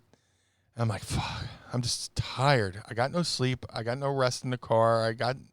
I'm starving. So I said, I give somebody a couple bucks. Hey, can you please go get me something to eat? Give me a burger or something like that. So I get the guy comes back. So I'm just sitting there in my gear, having pretty much my only meal of the day, right? Mm-hmm. I'm eating a cheeseburger. Scott Putski is on this fucking show, and he walks by me, and he gives me a little belly wiggle and goes, keep eating those cheeseburgers, pal, and walks off. I was like, you motherfucker. Oh, shit. He did, the thing with he gave me a Donnie to my stomach. Yeah. He gave me a stomach Donnie. I don't know this guy, right? This is the first time I've met Scott Putski. He don't know me like that. No. Like I said, I got friends who can say whatever they want to me. They know me like that, like Donnie, Sebastian, whatever. You can say whatever you want. I'll be like, this is the first meeting of me meeting Scott Putski. And he goes, keep eating those cheeseburger, and grabs my stomach and wiggles it. I was like, what the fuck? Man. So ever since then, I've been like, fuck Scott Putski. Just it soured me. It really soured me on him because he went to WWE, and I'm just like, fuck that guy. Yeah, so. I mean, I don't want to tell any tales out of school, but I would suggest that I've never told the story to. What I suggest what you were putting in your body versus what he was putting in his body. At least yours was legally obtained, but My guess was natural. Yeah. So, Man, no, that's just a dude. That's a. There you go. That's a dick move on his part. No, seriously, I've never told that story. And you mentioned his name, I automatically my blood pressure went up. Well, I'm glad I mentioned his name as a failure of a second generation wrestler, as opposed to being like, you know who I've always loved? Scott Putski. But and on the last ever episode of Mind of the Meanie. No, seriously, I always love Scott Putski in the way that he always he's a straight shooter, that guy. There's things people to do to you physically, and like I've had my issues with bullies growing up, being fat, asthmatic, kids beating me up, that's a fucking bully move. What he did there, that's a bully move. It was a bully. Yeah. He bullied me. Well, it was definitely a fucking bully move, and it stuck with me. It really did stick with me. It stuck in my craw because I didn't say anything. I just went, and then I was like, what the fuck? Fuck this guy, right? And it's a shame, man. Had you listened to what he said, maybe you would have gotten over, Right. Like Scott Putski. Kids, don't be a Putski. Yeah. That's the thing that really bothered me, because I loved his father. Mm-hmm. I love Ivan Putski. Polish power! And he would sing the songs and roll out the barrel. Shit like that. I love Scott. I mean, I loved Ivan Putski. Son, not so much. No. And deservedly so, I think. But so on that episode, but no, seriously. But no, I mean the comic book. That's what we're talking about that led to that. But that's kind of the thing, is they took this like you said, story. It's as old as time. Of that second generation. And, like I said, Ric Flair and David Flair is what I thought of. And I don't mean that to like knock David Flair. Dude, I couldn't even imagine being in his shoes. Hey, we're going to throw you in here out of nowhere. David was fed to the wolves. Yeah, basically. we're gonna throw you in here. Second generation. David's a good dude. Yeah. No big boots to fill in your father being Ric Flair, Right. But no, it's a story been as old as time, where somebody tries to go into the family business, and it's like, you feel bad for them. You feel bad because they have such a such a reputation to live up to. So, what do you think as far as like, you have there's so many second generation wrestlers in today's rosters at WWE or AEW or but there's, out there's so many. What do you think about they always say there's like the blessing and the curse. So for instance, you take a guy like Joe Hennig, right? Mr. Perfect's son. And he was forgetting the Michael McGillicuddy crap that they were doing there for a minute, but Curtis Axel. So now at that point they're acknowledging who he is. They're acknowledging, and that name is supposed to be a play off of his father and his grandfather. And I'll never forget the debut when he first came out as Curtis Axel. His screen actually said Kurt Axel. And I think that they were going to go with Kurt Axel and then just changed it like last minute. Right. Or they just screwed up on his screen. But I always wanted him to be Joe Hennig. I always wanted him to be himself. And some people would argue the fact that, well, by doing that, you're putting all this pressure right off the bat. You're putting this pressure that he needs to be as good, if not better, than Kurt Hennig or Larry the Axe. Bo Dallas, obviously they were a tag team, and you look at Bo Dallas and, that's a third generation wrestler. Do you think, look, obviously his brother, Bray Wyatt, has had no problem finding success not utilizing the name of his family. Right. Bo Dallas, not quite as much. Where do you land on that? What do you think as far as like should it be taken like person by person? Hey, maybe this guy could utilize that. This could be important for them to have that name, or, hey, this guy doesn't need it. Or should it just be this arbitrary, maybe we will, maybe we won't? With the man, I really wish they would have made Bo Dallas part of the Wyatt family. Yeah, I don't understand why they just didn't. I mean, you could tell they're brothers. And then when Bo started growing the beard out and stuff like that, that's when he could have went from the, Bo, leave, into, like, he kind of could have taken that and turned it dark. It wrote itself, too, because Bray Wyatt, I mean, he'd go and he'd find this guy who's lost. It's his brother. He's lost. Follow the buzzer. Yeah, and even if you don't want to acknowledge that they're brothers, that's kind of like a wink, wink, nod, nod to everyone who's in the know, and to everybody else, he would have just fit in really well. Yeah, he could have been brother Bo to the sister Abigail. You know, and I mean they could seriously. I mean, they have a sister. Yeah, who's identical as well. So. I mean, you could have had this perfect. It went from being the Wyatt family, it could have been the Wyatt family. Yeah, you know what I'm saying. And the sister, I mean, there's no mistaking them. And I definitely think they could have, had something really cool there. I mean, look, Bo. I mean, Bray. He's always going to have a job. He cemented his legacy because his ability to evolve. Yeah, I mean. Well, now they're doing it looks like they're even doing that, like, I know we don't really talk about like current stuff much, but it looks like they're doing that kind of almost like a Three Faces of Foley type thing.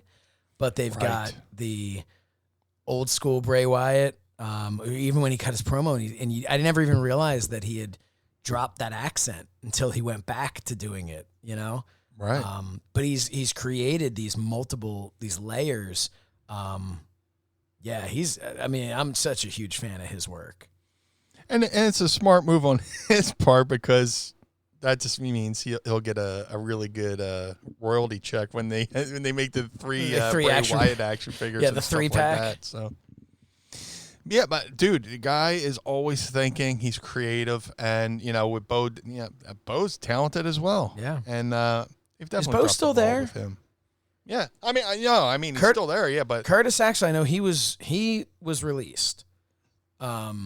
In that whole wave of everyone being released, but I don't know if Bo's still there. But if he is still there, and when the time comes to bring him back, it's got to be something different. He's not going to be doing the B team thing if his partner's not there, and hopefully they'll take an opportunity to do something with him because and that's another thing that I look at. Like I remember when the network first came out and the first NXT takeover event, and you had. Bo Dallas was, if I'm remembering correctly, was the NXT champion.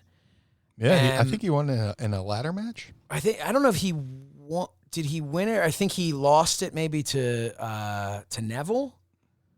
Okay. I may be mixing it up, but whatever it is, I remember here's a dude who was he was the top. I understand NXT wasn't then what it is now, but again, that's a whole other conversation of how, some people work on different platforms than others, but it has been really interesting now that everyone's on the same platform with the coronavirus. If you think about it, there's no more, that works in NXT because it's in front of the NXT crowd in this small building. But what about Raw? Right. Well, now they're all in a small building with no real fans, Right. I mean, everybody's pretty much in the same situation. Yeah. But and. I think they definitely got to do something with Bo and bring him in. I'm trying to think back to where I had a scenario in my head because I'm always, like I said, I always have a show going on in my head where they could have just had Bo just slowly turn mad and eventually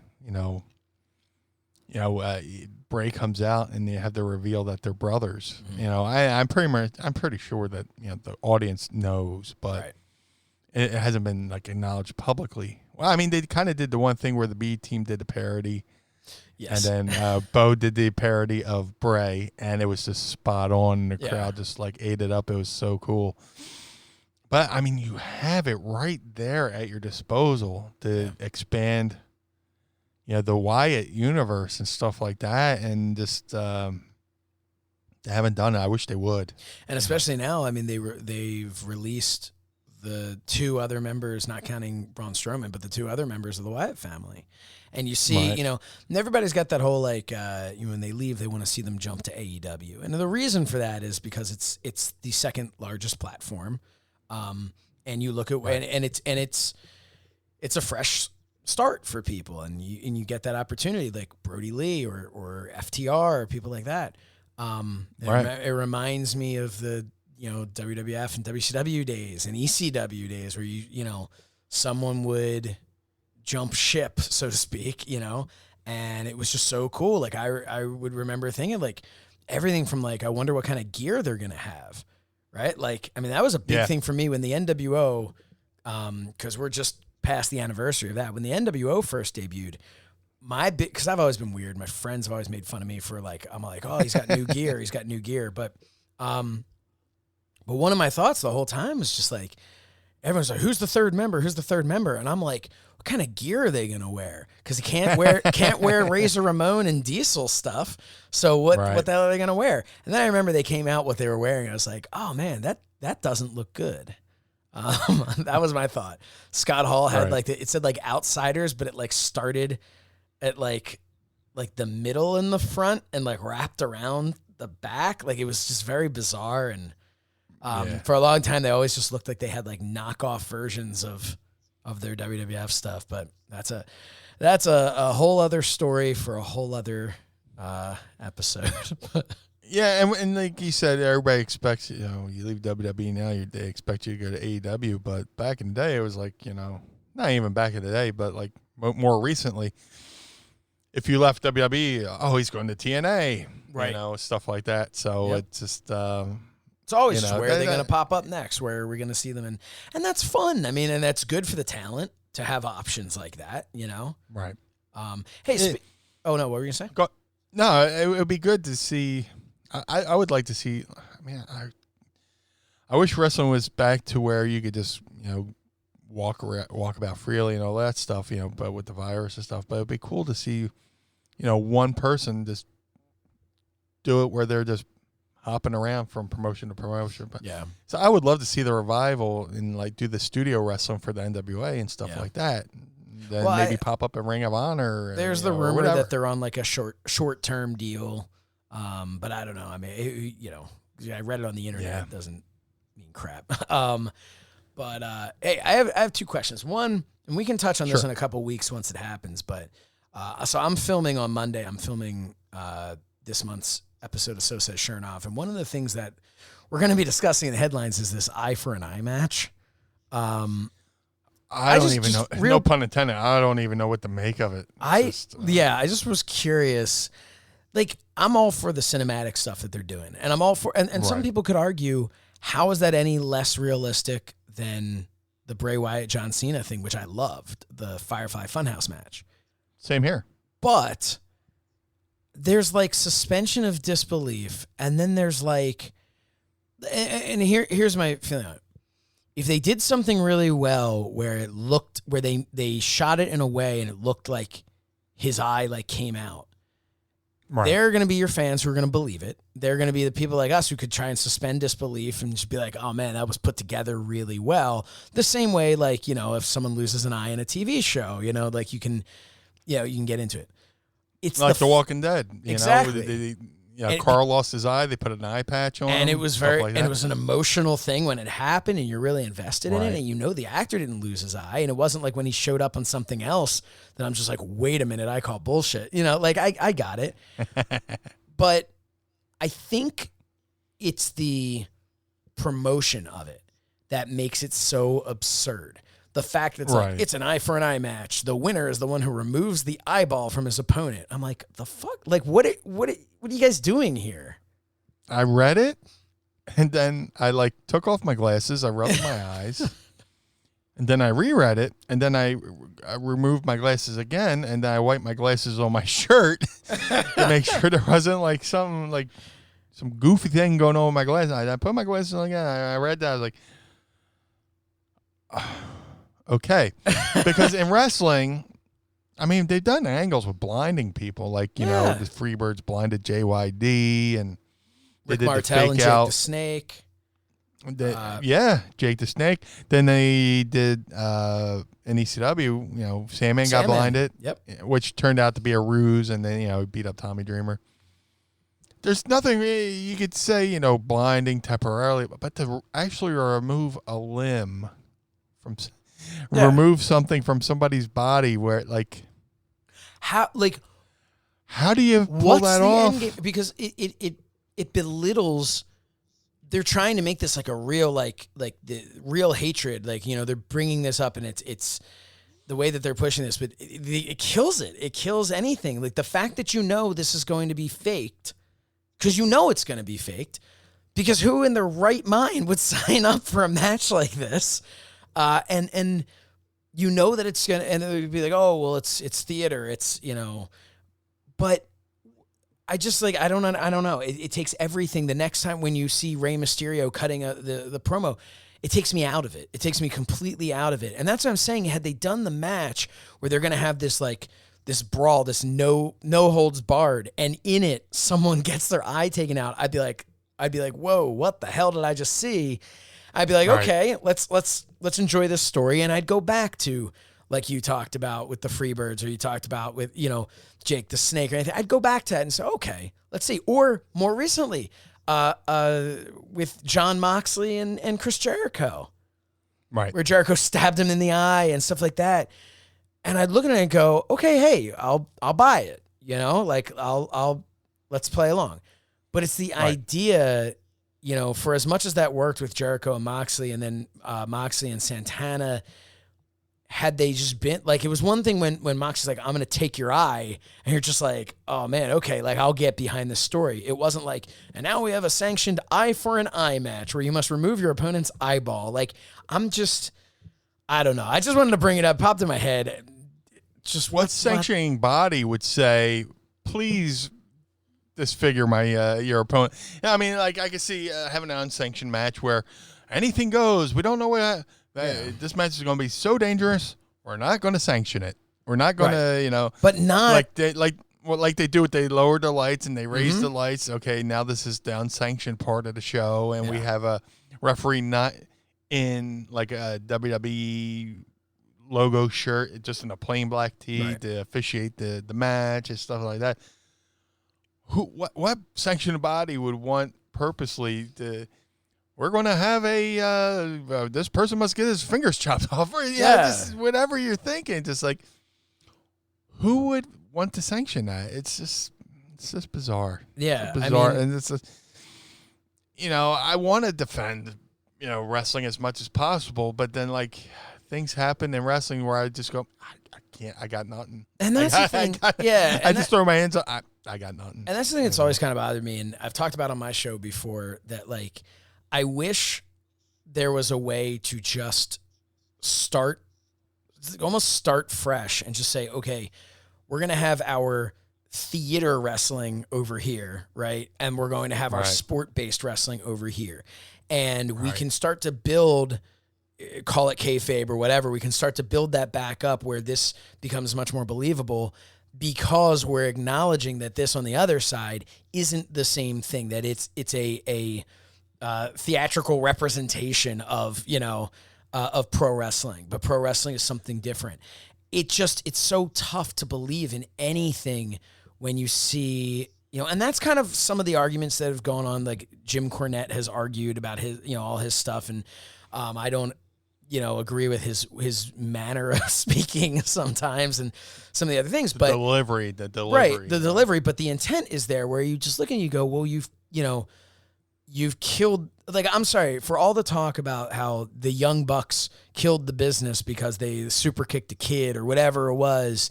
To me, that to me was parodying the business in the way that you did with stuff, right? And where you can look at it and you can say, I can excuse that. If I'm a wrestling apologist, I can excuse that and say, well, they didn't really super kick the kid. They were just having fun, and they told the kid, we're going to pretend to kick you, and he'll fall down and sell it, and we'll just have a good time. But when they're in an actual match, yes, then they actually kick their opponent in the face. That's an easy explanation. Right. Try applying that to this eye for an eye match. You can't. I've got nothing. This is it's... Because the only thing is to say that all along, this entire feud from when he first injured Rey Mysterio's eye, when Seth Rollins first injured Rey Mysterio's eye, that this entire feud has just been pretend. That the two of them have just been like, oh, no, the rest of the show is real. We've just been kind of having fun, guys, because we wanted to do this cool cinematic thing. No, I'm not really hurt. I'm not having like that. Because you can't have both. You can't have both. Everything we've seen up to this point is real, but oh yeah, guys, it's just cinematic. This thing, it doesn't work that way. Unless you're doing it a way where, like, I remember back in the day, they did the pay-per-view, no holds barred, the match, and then the movie. Yeah. Or the movie and then the match or something. Yeah, but that was... Ladies and gentlemen, here's a cinematic match, and then right, but that here's was the rest of the show. But that was a movie, and even when you then had Zeus show up, they even had the story that Zeus was pissed off because of the way that he was made to look in the movie. So he's coming after the real Hulk Hogan because he's, he did not like the way he was depicted in that fake movie. But no one was ever pretending that movie was real. I don't know. All I can say is Bruce Pritchard is apparently in charge, and I hope he and Conrad have some good conversations over on their show. And I'll be watching. I'll watch. They definitely got my interest. Maybe that's it. Maybe they're see geniuses. how you pull this off. No pun intended. But, maybe they're geniuses with that. Maybe that's the thing. Maybe they said. I wonder if this is going to be like Mae Young giving birth to a hand or something. You got a fake eyeball and a slinky. Just. But again. But and to play off of that again, you're looking at a situation where you can't. The reason you can't equate that is that's a thing where everybody's just kind of like they're in on it. It's a fun thing. It's like Mae Young's got a hand stuck up there. Why? Because it's a hand. Ha ha ha. Whatever. Right. It's ridiculous. This is like the issue I have with this is the months that you've been building up a story that I'm supposed to be invested in Rey Mysterio. You killed it for me. That's my feeling. And it's, whatever. I just wanted to pick your brain about it in here. And apparently I wanted to vent about it. I didn't even realize, but no, seriously, like I read it and then I was just like, all righty. And it's just like, I have nothing for it. It's just, you give me an average scenario. I go, oh, well, this is what they could do, blah, blah, blah, and make it real and sell it this way. But purposely trying to have a match where the winner has to purposely remove the person's eyeball. It's just like, oh. And I guess the argument could be made that we all know it's, it is what it is. We all know that WWE is show business. So what's the big deal? But the big deal is, to me at least, what makes pro wrestling work is the suspension of disbelief. It's what always made it work. It's you have your fans that, it's still real to them, damn it. But then you also have the fans who know what it is. They know what it is, and they don't care because they want to be entertained and they want to get behind it and they want to believe it and they want to suspend that disbelief so they can walk away going, that stuff may have been phony, but this stuff, that's real, like, I don't know. I'm having a hard time with it, but, it's like kind of like, I love Kane, the wrestler.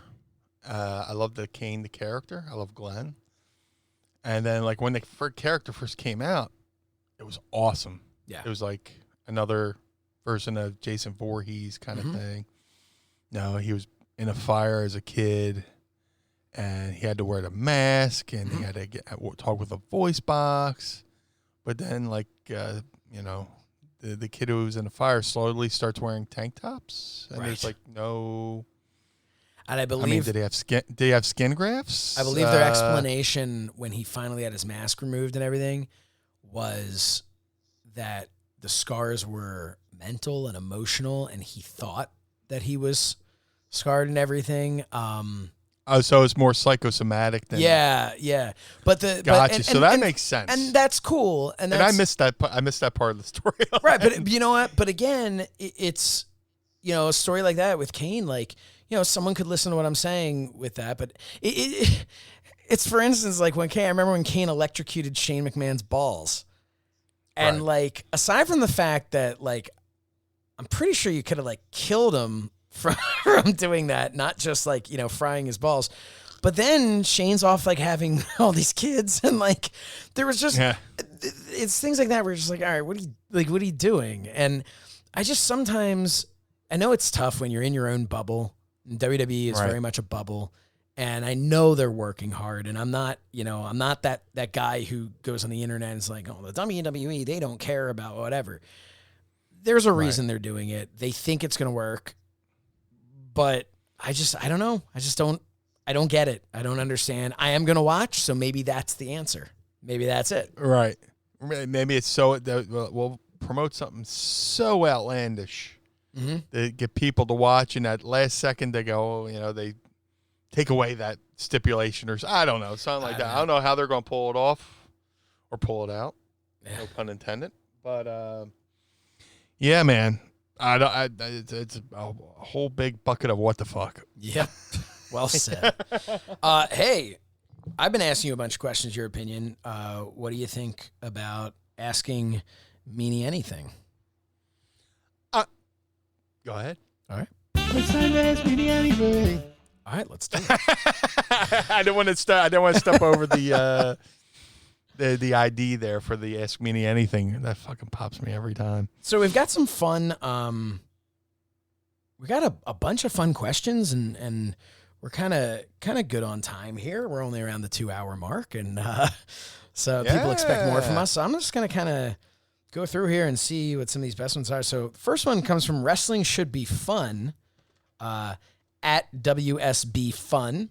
In your opinion, what is the best ECW pay-per-view? December to dismember, right? Hold on. You ready? No. I'm not. You hand it to me when I need it. That counts to me. Mind of the Meanie, Mrs. Meanie round and Tracy Roots got something to say. Hey, hey, hey. Are you running me? What? What'd she say? Up. What's happening? I thought she was doing a run-in, and she was just... No, I came downstairs to my living room and sat in my chair. Okay. The nerve. I kind of forced a run-in. Does she have her own microphone? Yeah, she gave it back to me. A little behind the curtain, like since I got the Roadcaster and stuff like that.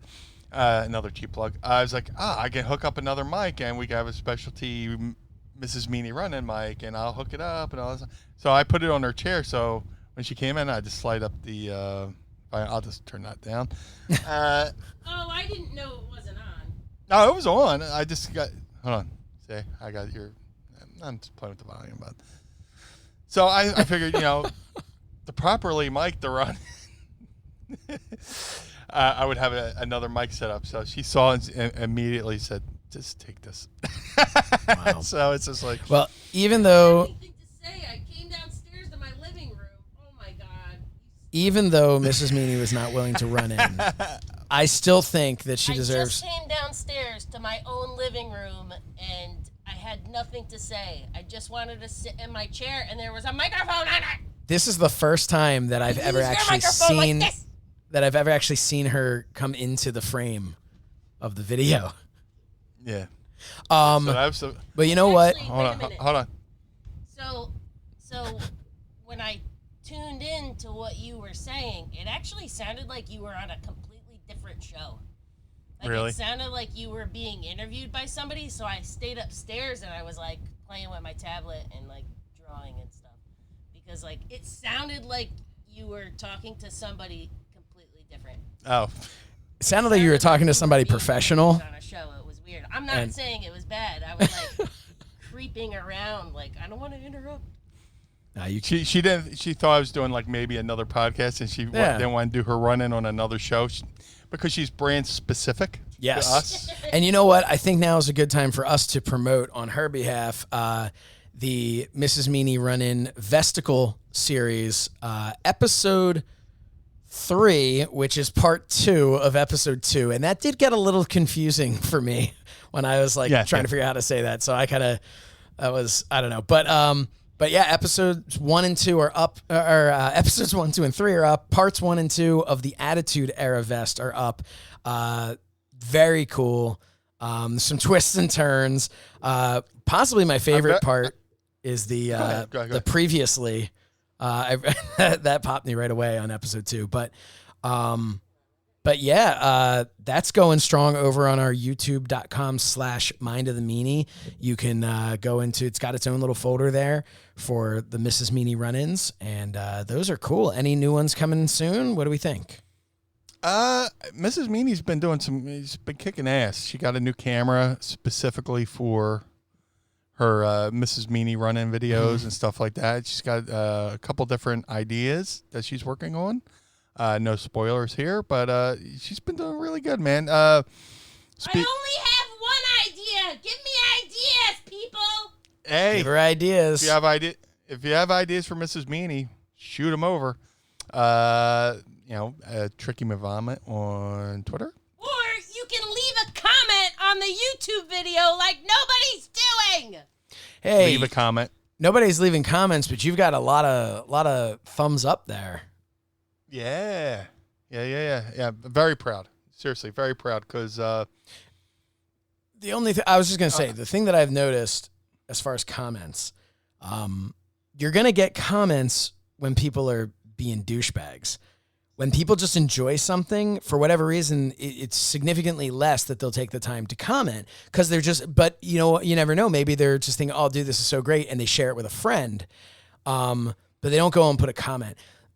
Comments, oftentimes, I feel like 9 times out of 10, the comments you're going to get on something is somebody just trying to tear things down. And the fact that there has not been one negative comment on any of those speaks to how much people are enjoying it. Yeah, man. And, Mrs. Meanie, like I said, Tracy's been working hard on this. And I think the cool thing is that I've always talked about her, I always put her over, but to see her personality come through in these videos, that's her. That's her being genuine.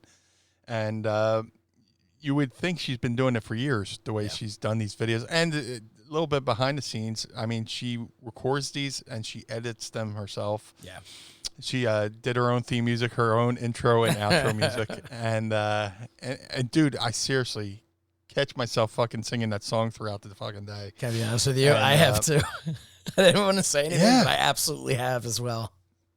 Yeah, it's awesome. And we're talking about maybe doing a Mrs. Meanie Pro Wrestling Tees page and stuff like that, where she's also a credible artist, where she's going to try to do some of her own art. And Not all wrestling. Not all wrestling. It doesn't have to be. No, it doesn't have to be. But yeah, I'm very proud. I'm a proud meanie over here. And there's more things to come. Like I said, leave comments, give some ideas, things you want to talk about. We try to make this a community with the Pod Squad and stuff like that. It's just like another satellite. We had the main show here. We have Mrs. Meanie running. We have the cartoon. There's a lot of satellite entertainment to our nucleus, which is the podcast. So we're trying to give everybody something to watch, something to keep you entertained while you're quarantined. So thank you to everybody who has been sharing it as well. Her videos been getting a lot of views. Yeah, dude, it's been awesome. It's been awesome. And like I said, eventually I wish there's a day where we could get out and properly promote our stuff, but we'll end up having. I think we're doing pretty good otherwise. Yeah, when we finally do absolutely. When we finally do a live show, maybe we can do like a poll of people can vote on what vest Mrs. Meanie's going to wear to the live show. Yeah, we'll do something like that. And ideas for future vests. Yeah, who knows? We'll see. Yeah. There's so many different things we could do. So right now, what we're going to do is we're going to answer. Wrestling Should Be Fun's question. And his question to you was, in your opinion, what is the best ECW pay-per-view? There's been so many good wrestling ECW shows that it's like, it's hard because there's like, there were shows before we were running pay-per-views that eventually became pay-per-views. So this, I'm trying to think. I mean, there's so many. I mean, I guess you could count, like, thinking like a November to Remember or something. Like, I'm comfortable counting the ones that preceded pay-per-views. Because technically they were pay-per-views. Because you had to pay. You had to buy the tape, Once we, I would probably have to say, the heat waves that we did in Dayton, Ohio. It was heat wave, right? I said, I don't remember what we do in the show we just taped, and sometimes I have to do research on shit I already did. But I really liked wrestling in the shows we did in Dayton, Ohio, and stuff like that. Probably one of my favorite matches was, Van Dam and Sabu versus Hayabusa and Shinsuke. Not Shinsuke. This is where we could use a Mrs. Meanie running right about now. Hakushi. Ah, Hakushi. Hakushi and Hayabusa versus Van Dam and Sabu. That pay-per-view was pretty stellar. And the crowd in Dayton was so lively. It was just so much fun. And the show we did in New Orleans was great as well, because just that whole weekend, that whole experience was fantastic as well. And that was my last ECW pay-per-view before I went to the WWE. So, probably November to Remember. The heat waves, both heat waves from Dayton. I hate to pick just one because there's so many different memories from each of them. But that and the November to Remember from New Orleans, because that was probably one of my favorite.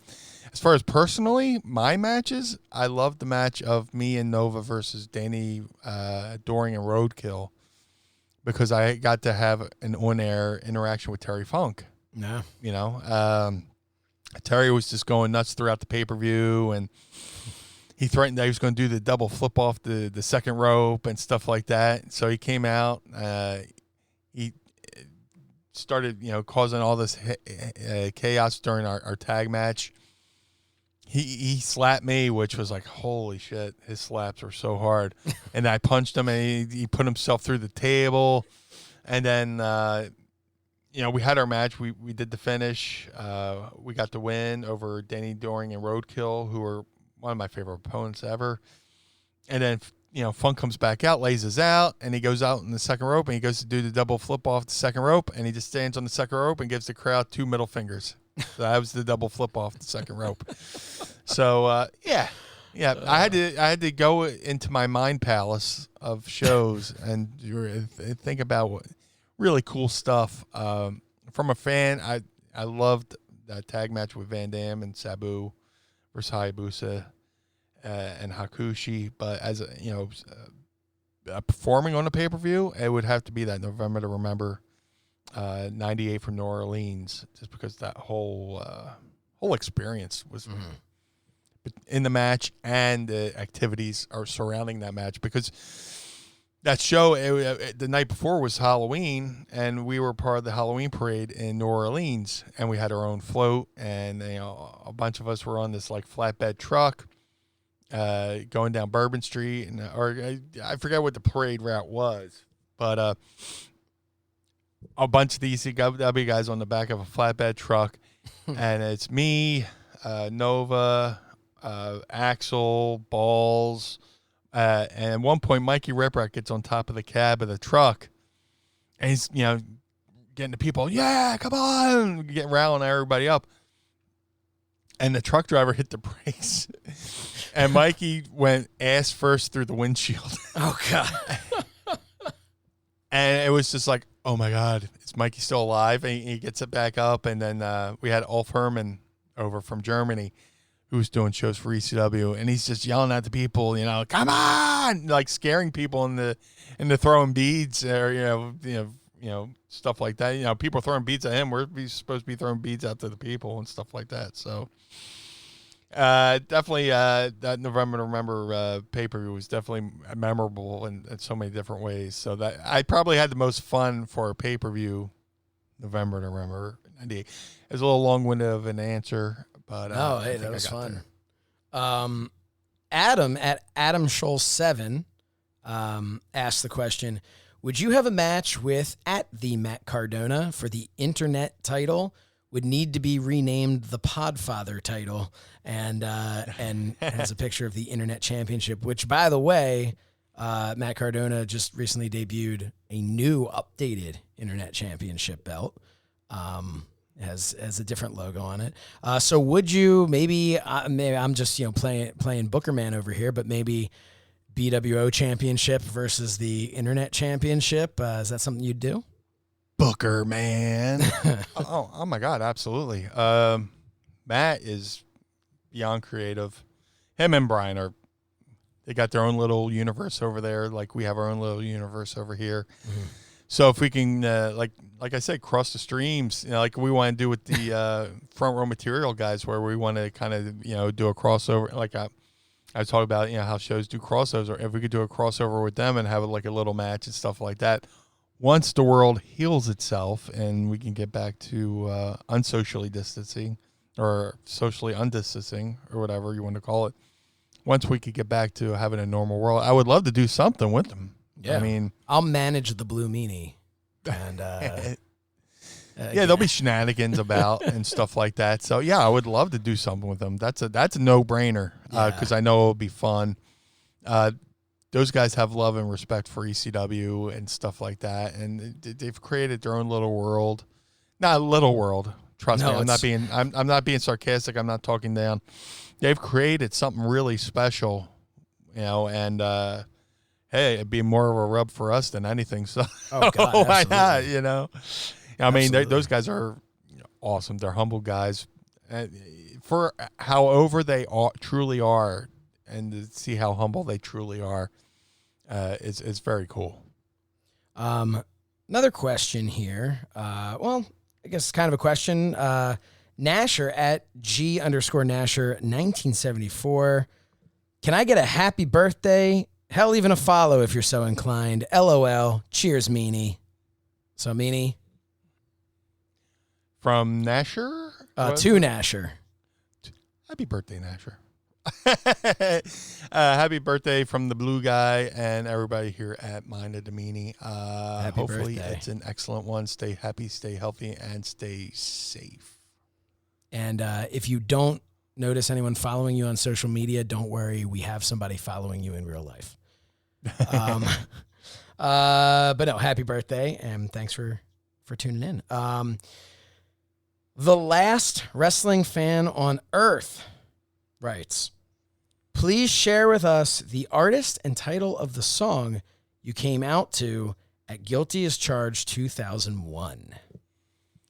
When I came back to ECW, I had the different persona, the Blue Boy, which I'm not really fond of. But I'm not entirely sure it was you. I like to just believe it was somebody. It was my stunt double. Yeah, the trunk. I don't know. I wasn't really a fan of the character. I mean, the character was fine, but his name and all that stuff, it was just like so short-lived. Mm-hmm. But the fact that people remember it, that's flattering because, but it's not for me to tear down something somebody likes. So if you enjoyed it, I appreciate it. What was the song? When I was doing that song, I wanted to try something different. Shout out to my boy Del James.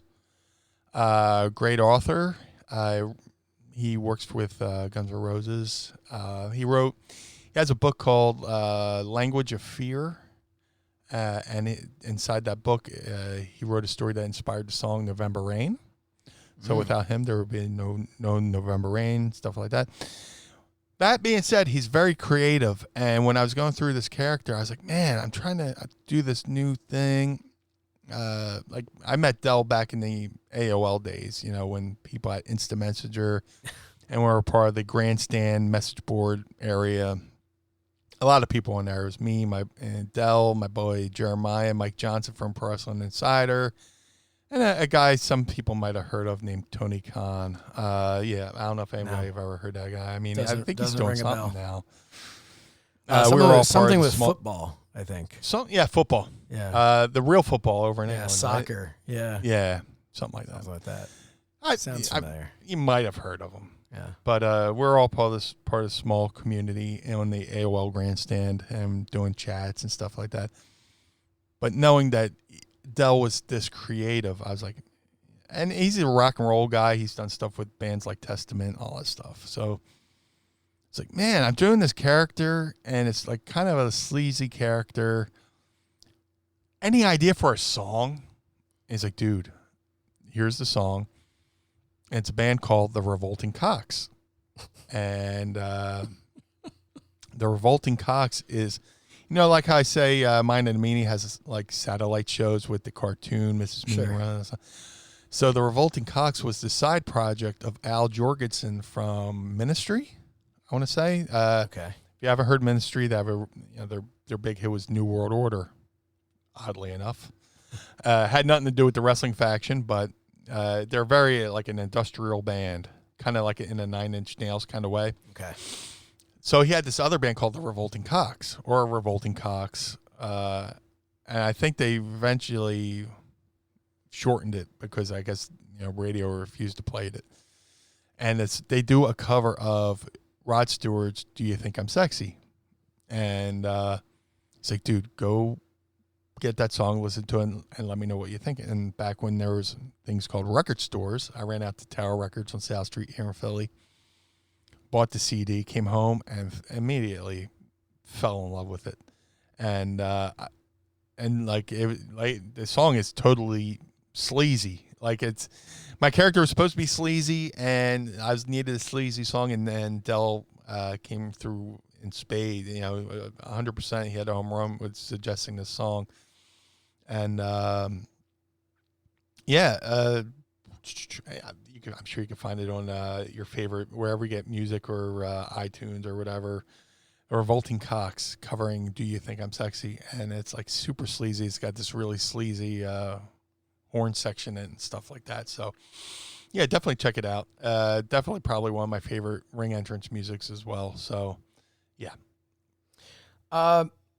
Osculum obscenum. Why do you guys just call yourself like Shropshire like Slash? John? At Springsteen Stra. I'm like blown up from trying to get this guy's name out. But he asks, what kind of work would you be doing if you hadn't gotten into the wrestling business? Was there a plan B? So what was your, like, as a kid, when you were, dreaming of being a professional wrestler, what was your, like, okay, if this doesn't work out for me, I guess I'm going to do this? Like, did you have any other interests? Did you have any other... Growing up, I've always wanted to be a wrestler, and I would read like the newsletters, and I want to say it was the Pro Wrestling Torch. I read an interview with Ted DiBiase, and he basically somewhere in the interview said, always have a backup, have a plan B, And I read that, and it was always stuck with me. So I went to Atlantic City High School. I was like, I got to figure out a plan B. So there was an opportunity. They had like career day or something like that, and there was like a VOTEC school in right outside Atlantic City, the Atlantic County Vocational School, whatever. And I was like, you know what? I'll try to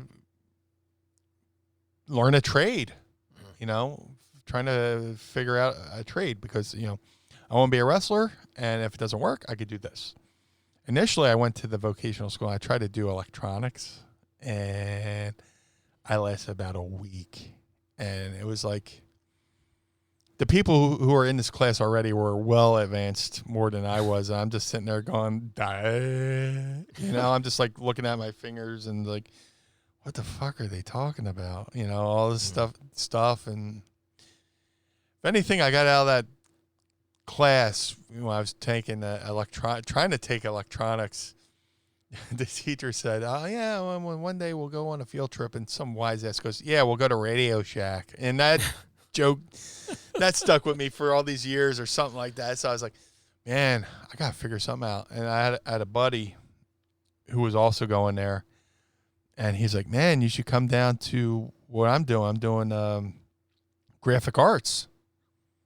And I was like, okay. So I went down, I got, I passed to go down there and check out the class and fell in love with it. And I transferred from electronics over to graphic arts. And what all that entailed was I learned how to design on the computer. I would take stuff, design stuff on the computer, take it over, blow it up, make a negative in the dark room, burn it to a plate, put it on a printing press, and I can design or print anything, from flyers to posters to. What a different time, man.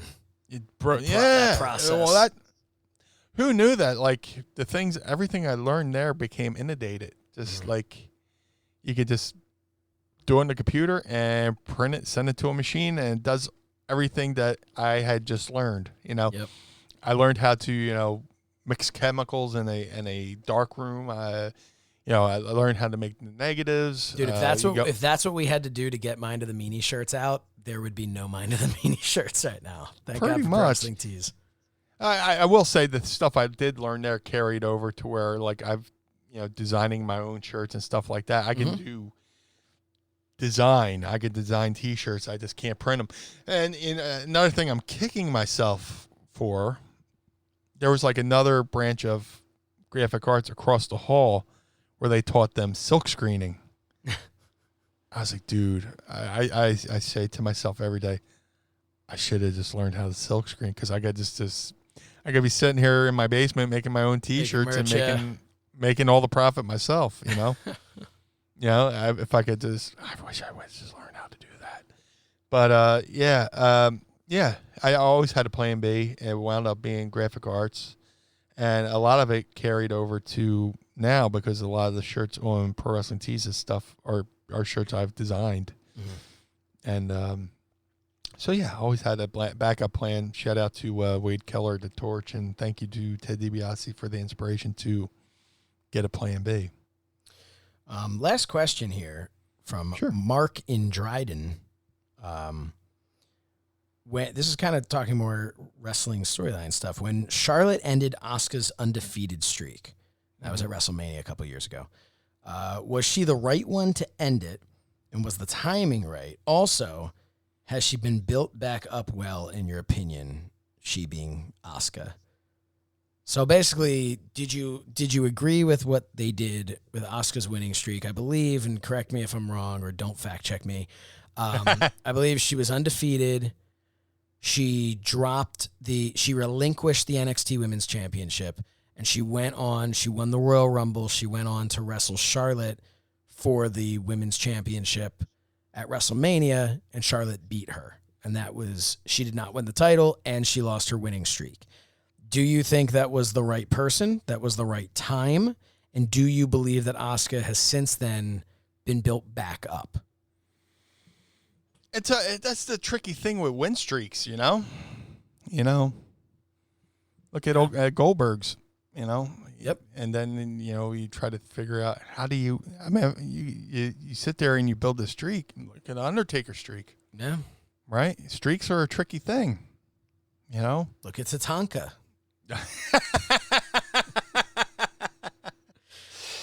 Touche. Yeah.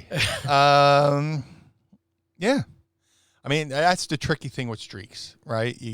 They're cool to follow along, but at what point do you end it? At one point do you keep it going? Because you could keep something going, and people are like, you won't end it too early, and people go, they ended it too early, and then you don't want to go on forever. And people are like, Jesus Christ, just end it already. That kind of, you don't want the negative of, oh my God, just please finish this fucking streak. But I always looked at it and thought, why couldn't she win the championship at WrestleMania? Now, look at how much more time you have out of that, of who's going to not only end her streak, but take her championship. She never lost the NXT Women's Championship. Now she's got the WWE Women's Championship. Who can beat Asuka, right? That's it. To me, it wrote itself.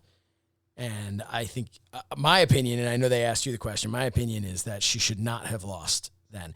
I had no problem with Charlotte being the one to beat her, right? But it shouldn't have been then. It should have been in a perfect world. What you would have had was a flip where Asuka wins the title, and at some point Asuka turns heel and Charlotte starts chasing. That to me, in my mind. And that's when you're finally going to be able to end that streak and put the title back on Charlotte. But that was my opinion.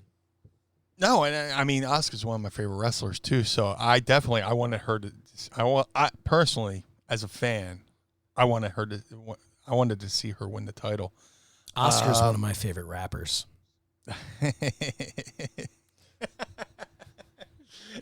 Actually, I love Oscar. To be honest, he's that joke hit me in like 3 different layers. That was a 3 different layer joke. Because you said Oscar, I went, who's Oscar? I went, oh, Oscar, and then I went, Oscar. All right. Fuck, well done, Shernoff. Thank you very much. I really appreciate that. I tipped the hat I'm not wearing. Yeah. Yeah. I definitely would have loved to seen her win the title against Charlotte Flair, but given you see everything that's Charlotte Flair's done, she didn't lose to a sap. She didn't lose to like. There's like no shame in losing to Charlotte Flair, right? That said, I wish you would have as a fan, but hindsight's 20/20. But do you think she's been built back up well? Dude, she's one of the most she's one of the most colorful characters they have. Yeah. And she, people still chant Asuka's going to kill you. She's still very unpredictable. And if I could do a little humble brag, she dressed as the BWO on the WWE website when they had WWE wrestlers as ECW characters, with Big E and Joel Gertner. Asuka was the BWO, so I have a little bit of favoritism, I think Mrs. Meanie absolutely loves Asuka, so I think had it been a year ago, I think maybe my answer to that would have been no, they hadn't built her up well. But I think now, yeah, I think when she changed up her makeup and she started doing like this, like where she just lose it and speak Japanese and just scream and all that stuff. She became a new character, and I think she's gotten all of her steam back. With the Elimination Chamber, I mean, she didn't win it, but she stole the show. I mean, the whole time she was in the pod. Yeah. She's yelling and screaming and come on. That stuff's memorable. I mean, wins and losses are one thing, but can you be memorable? Can people, I've lost more matches than I've won. I know that. But I still have people coming up to me telling me about moments and memories. It really is about the moments. If you could create moments and memories, nobody's going to remember who won, who lost. There's matches I've lost where my opponent scoots out, celebrates, and as I'm standing up, I get that little acknowledgement from the crowd that hey, at least you did well. Yeah. That means more than a win or a loss. Because people could be like, all right, get out of the ring, next match, please, get the hell out of there. But you get that little that acknowledgement like a golf clap. Hey, Meanie, you did good, Meanie. That means more than a win or a loss because I at least did something to stand out and get noticed. I'm not Mr. Olympia over here with the physique. And I've never cut the Ric Flair promo. You're no Scott Putski. No, I'm no Scott Putski. But who is? But yeah. So. That's it. Yeah. Who is? Oh man, I was gonna say who is are the first 2 of the 3 words "who is he" that are said after every time somebody says Scott Putski. So. Yeah. But I've grown to hate Scott Putski based purely on your story. I had no feeling towards him whatsoever. Like good, bad, indifferent. If there's a way to feel absolutely nothing towards another human being, that's how I felt towards Scott Putski until you told me this story. And now I don't like him because that's not cool. Dude, he just totally went over and grabbed my fucking stomach with one of his hands and shook it. Like, Leon's getting larger, and keep eating those cheeseburgers, pal. I was like, you motherfucker. Yeah. But yeah. Where were we? I think what we were talking about was wins and losses that they don't like. For instance, like Rey Mysterio versus Seth Rollins. Like, I don't care who wins or who loses, as long as somebody gets their eyeball ripped out. You know? Right. It's about the moments. Yes, and yeah, that's the thing. You know, I'd rather give people moments that they'll talk about down the line and stuff like that. I had people tell me about stuff I've totally forgotten about, just like on this podcast. There's plenty of things. It's people when they tweet at you on Monday afternoon about what we just talked about on the show. Yeah, and that's awesome. You know, being remembered is just as important. You know, so yeah. Did they build her back up?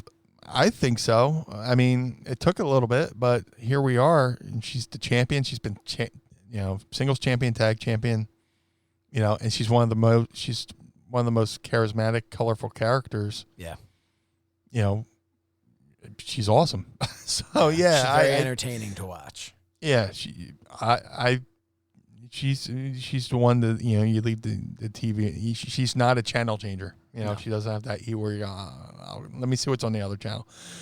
When she comes to the ring, she commands attention. Whether it's her dance or her makeup or just screaming, it's stuff that you don't even understand what she's saying, but you're entertained. And she's entertaining and one of my favorite characters. Yeah. And a member of the BWO. Unofficial or official? How's that work? I'll make her official. All right. I mean, done. yeah. Anybody shows me love, they got they got my undying support. So can I be an official member of the BWO? Did you make me one already? Absolutely. You can be our benefactor. I don't know. Nice. you could be our Eric. I have terrible news for you then. You could be, or we could be the throwback to ECW. We're doing. Lance Wright was doing Hype Central, and BWO took over. Or no, it wasn't Lance Wright. Joel Gertner was doing Hype Central at the time, and we did the run-in where we're just going bam, bam, and we BWO takes over Hype Central with Joel Gertner, and we go, "You can be our bish," and which led to Gertner having a whole, "Your bish. You want me to be your bish," and like, not dish, bish, and all this other goofy stuff, and it just that brought back a memory. So yeah, you could be our bish. All right, that's fair. I'm the BWO's bish. Yeah, I love it. Well, cool, man. Well, yeah, thank you, everybody, for sending those in. Ask Meanie, hashtag Ask Meanie. And listen, we put out a tweet usually once a week just asking for that, but feel free at any point in time to send that on over with a hashtag Ask Meanie. Even if we didn't get to it on time, we'll get to it next week, because there's been times where like it just you missed the deadline and we taped the show, but we carried it. It carries over. It doesn't die. The question will get asked. Will get answered, asked and answered. So ask away. If it's been a few weeks and you're like, I don't think this is ever going to be answered, ask it again. We don't mind. That's fine. Ask it again. It'll be right up at the top. Like I said, sometimes I don't remember. More than likely, I won't remember what we talked about on the show. So remind us. Give us a little nudge. Give us the Iggy. So ask again, please. I'm waiting until there's a time when someone's just going to be like, you already asked him that question. And because I'm just reading from a list here and I'm going to have no idea. I'm waiting for the day where somebody goes, remember when you talked about that thing? And they just make it up and we go, oh, yeah, we talked about that. And we had no idea. We should make a shirt of that. Yeah. Yeah. Well, shit, we're giving people ideas too. So we should I probably should just rewind and delete that. But yeah. Seriously, ask away. I was waiting for your rewind button to go. There we go. Yeah, I'm trying not to bastardize this thing. I know, but hey, it's my toy. It's my new toy. I want to play with it. Yep. Well, you know what? Maybe it's time that you go play with your toy, and we call it an episode for Mind of the Meanie. What do you think? It's definitely been a fun episode. Thanks for everybody for listening. Thanks for downloading. Please help spread the word. Help, let other people know about it. Please spread the word. Go to our, if you haven't yet gone to our YouTube page, go to our YouTube page at youtube.com/mindofthemeanie. Hit, subscribe, like, and share our videos. That way we can get the word out and make this thing a little bit bigger so we can eventually go and do a live show once the world heals itself. And, thank you. I mean, it's humbling. It's very humbling. So thank you all for being here. Me and Josh greatly appreciate it. Yes, we do. Make sure to follow us on social media at Mind of the Meanie across all platforms. While you're at it, follow us as individuals as well. Meanie can be found on Twitter, Instagram, and Facebook at Blue Meanie BWO. I'm at Says Shernoff on Twitter, Instagram, and Facebook as well. Don't forget to visit mindofthemeanie.com for all of our great shirts. That'll take you right over to prowrestlingtees.com/mindofthemeanie. Although we're hoping to get maybe mindofthemeanie.com to be something else sometime soon. We're starting to work on that. Of course, go to prowrestlingtees.com/Blue Meanie and prowrestlingtees.com/SoSaysShernoff. CollarandElbowBrand.com, promo code Meanie. Man, how many of these things do we have? Make sure that you go to Cameo. Check out Cameo. Blue Meanie's on there. Where can they find you on Cameo? Just like all my other forms of social media, go to cameo.com/BlueMeanieBWO, and I will wish you on just about anything, birthdays, anniversaries, or just advertise your business. Or, if somebody's feeling down, I'll send me their way and I'll make them feel better. So go over to cameo.com/BlueMeanieBWO and I will say hello. And also, hey, we want to thank our sponsors this week. Go visit them at theheelcomicbook.com. Meanie, that's just about it for the Blue Meanie. I'm Josh Shernoff. Join us next Monday for another trip into the mind of the Meanie. Blue World Order. The world of MLW radio never stops.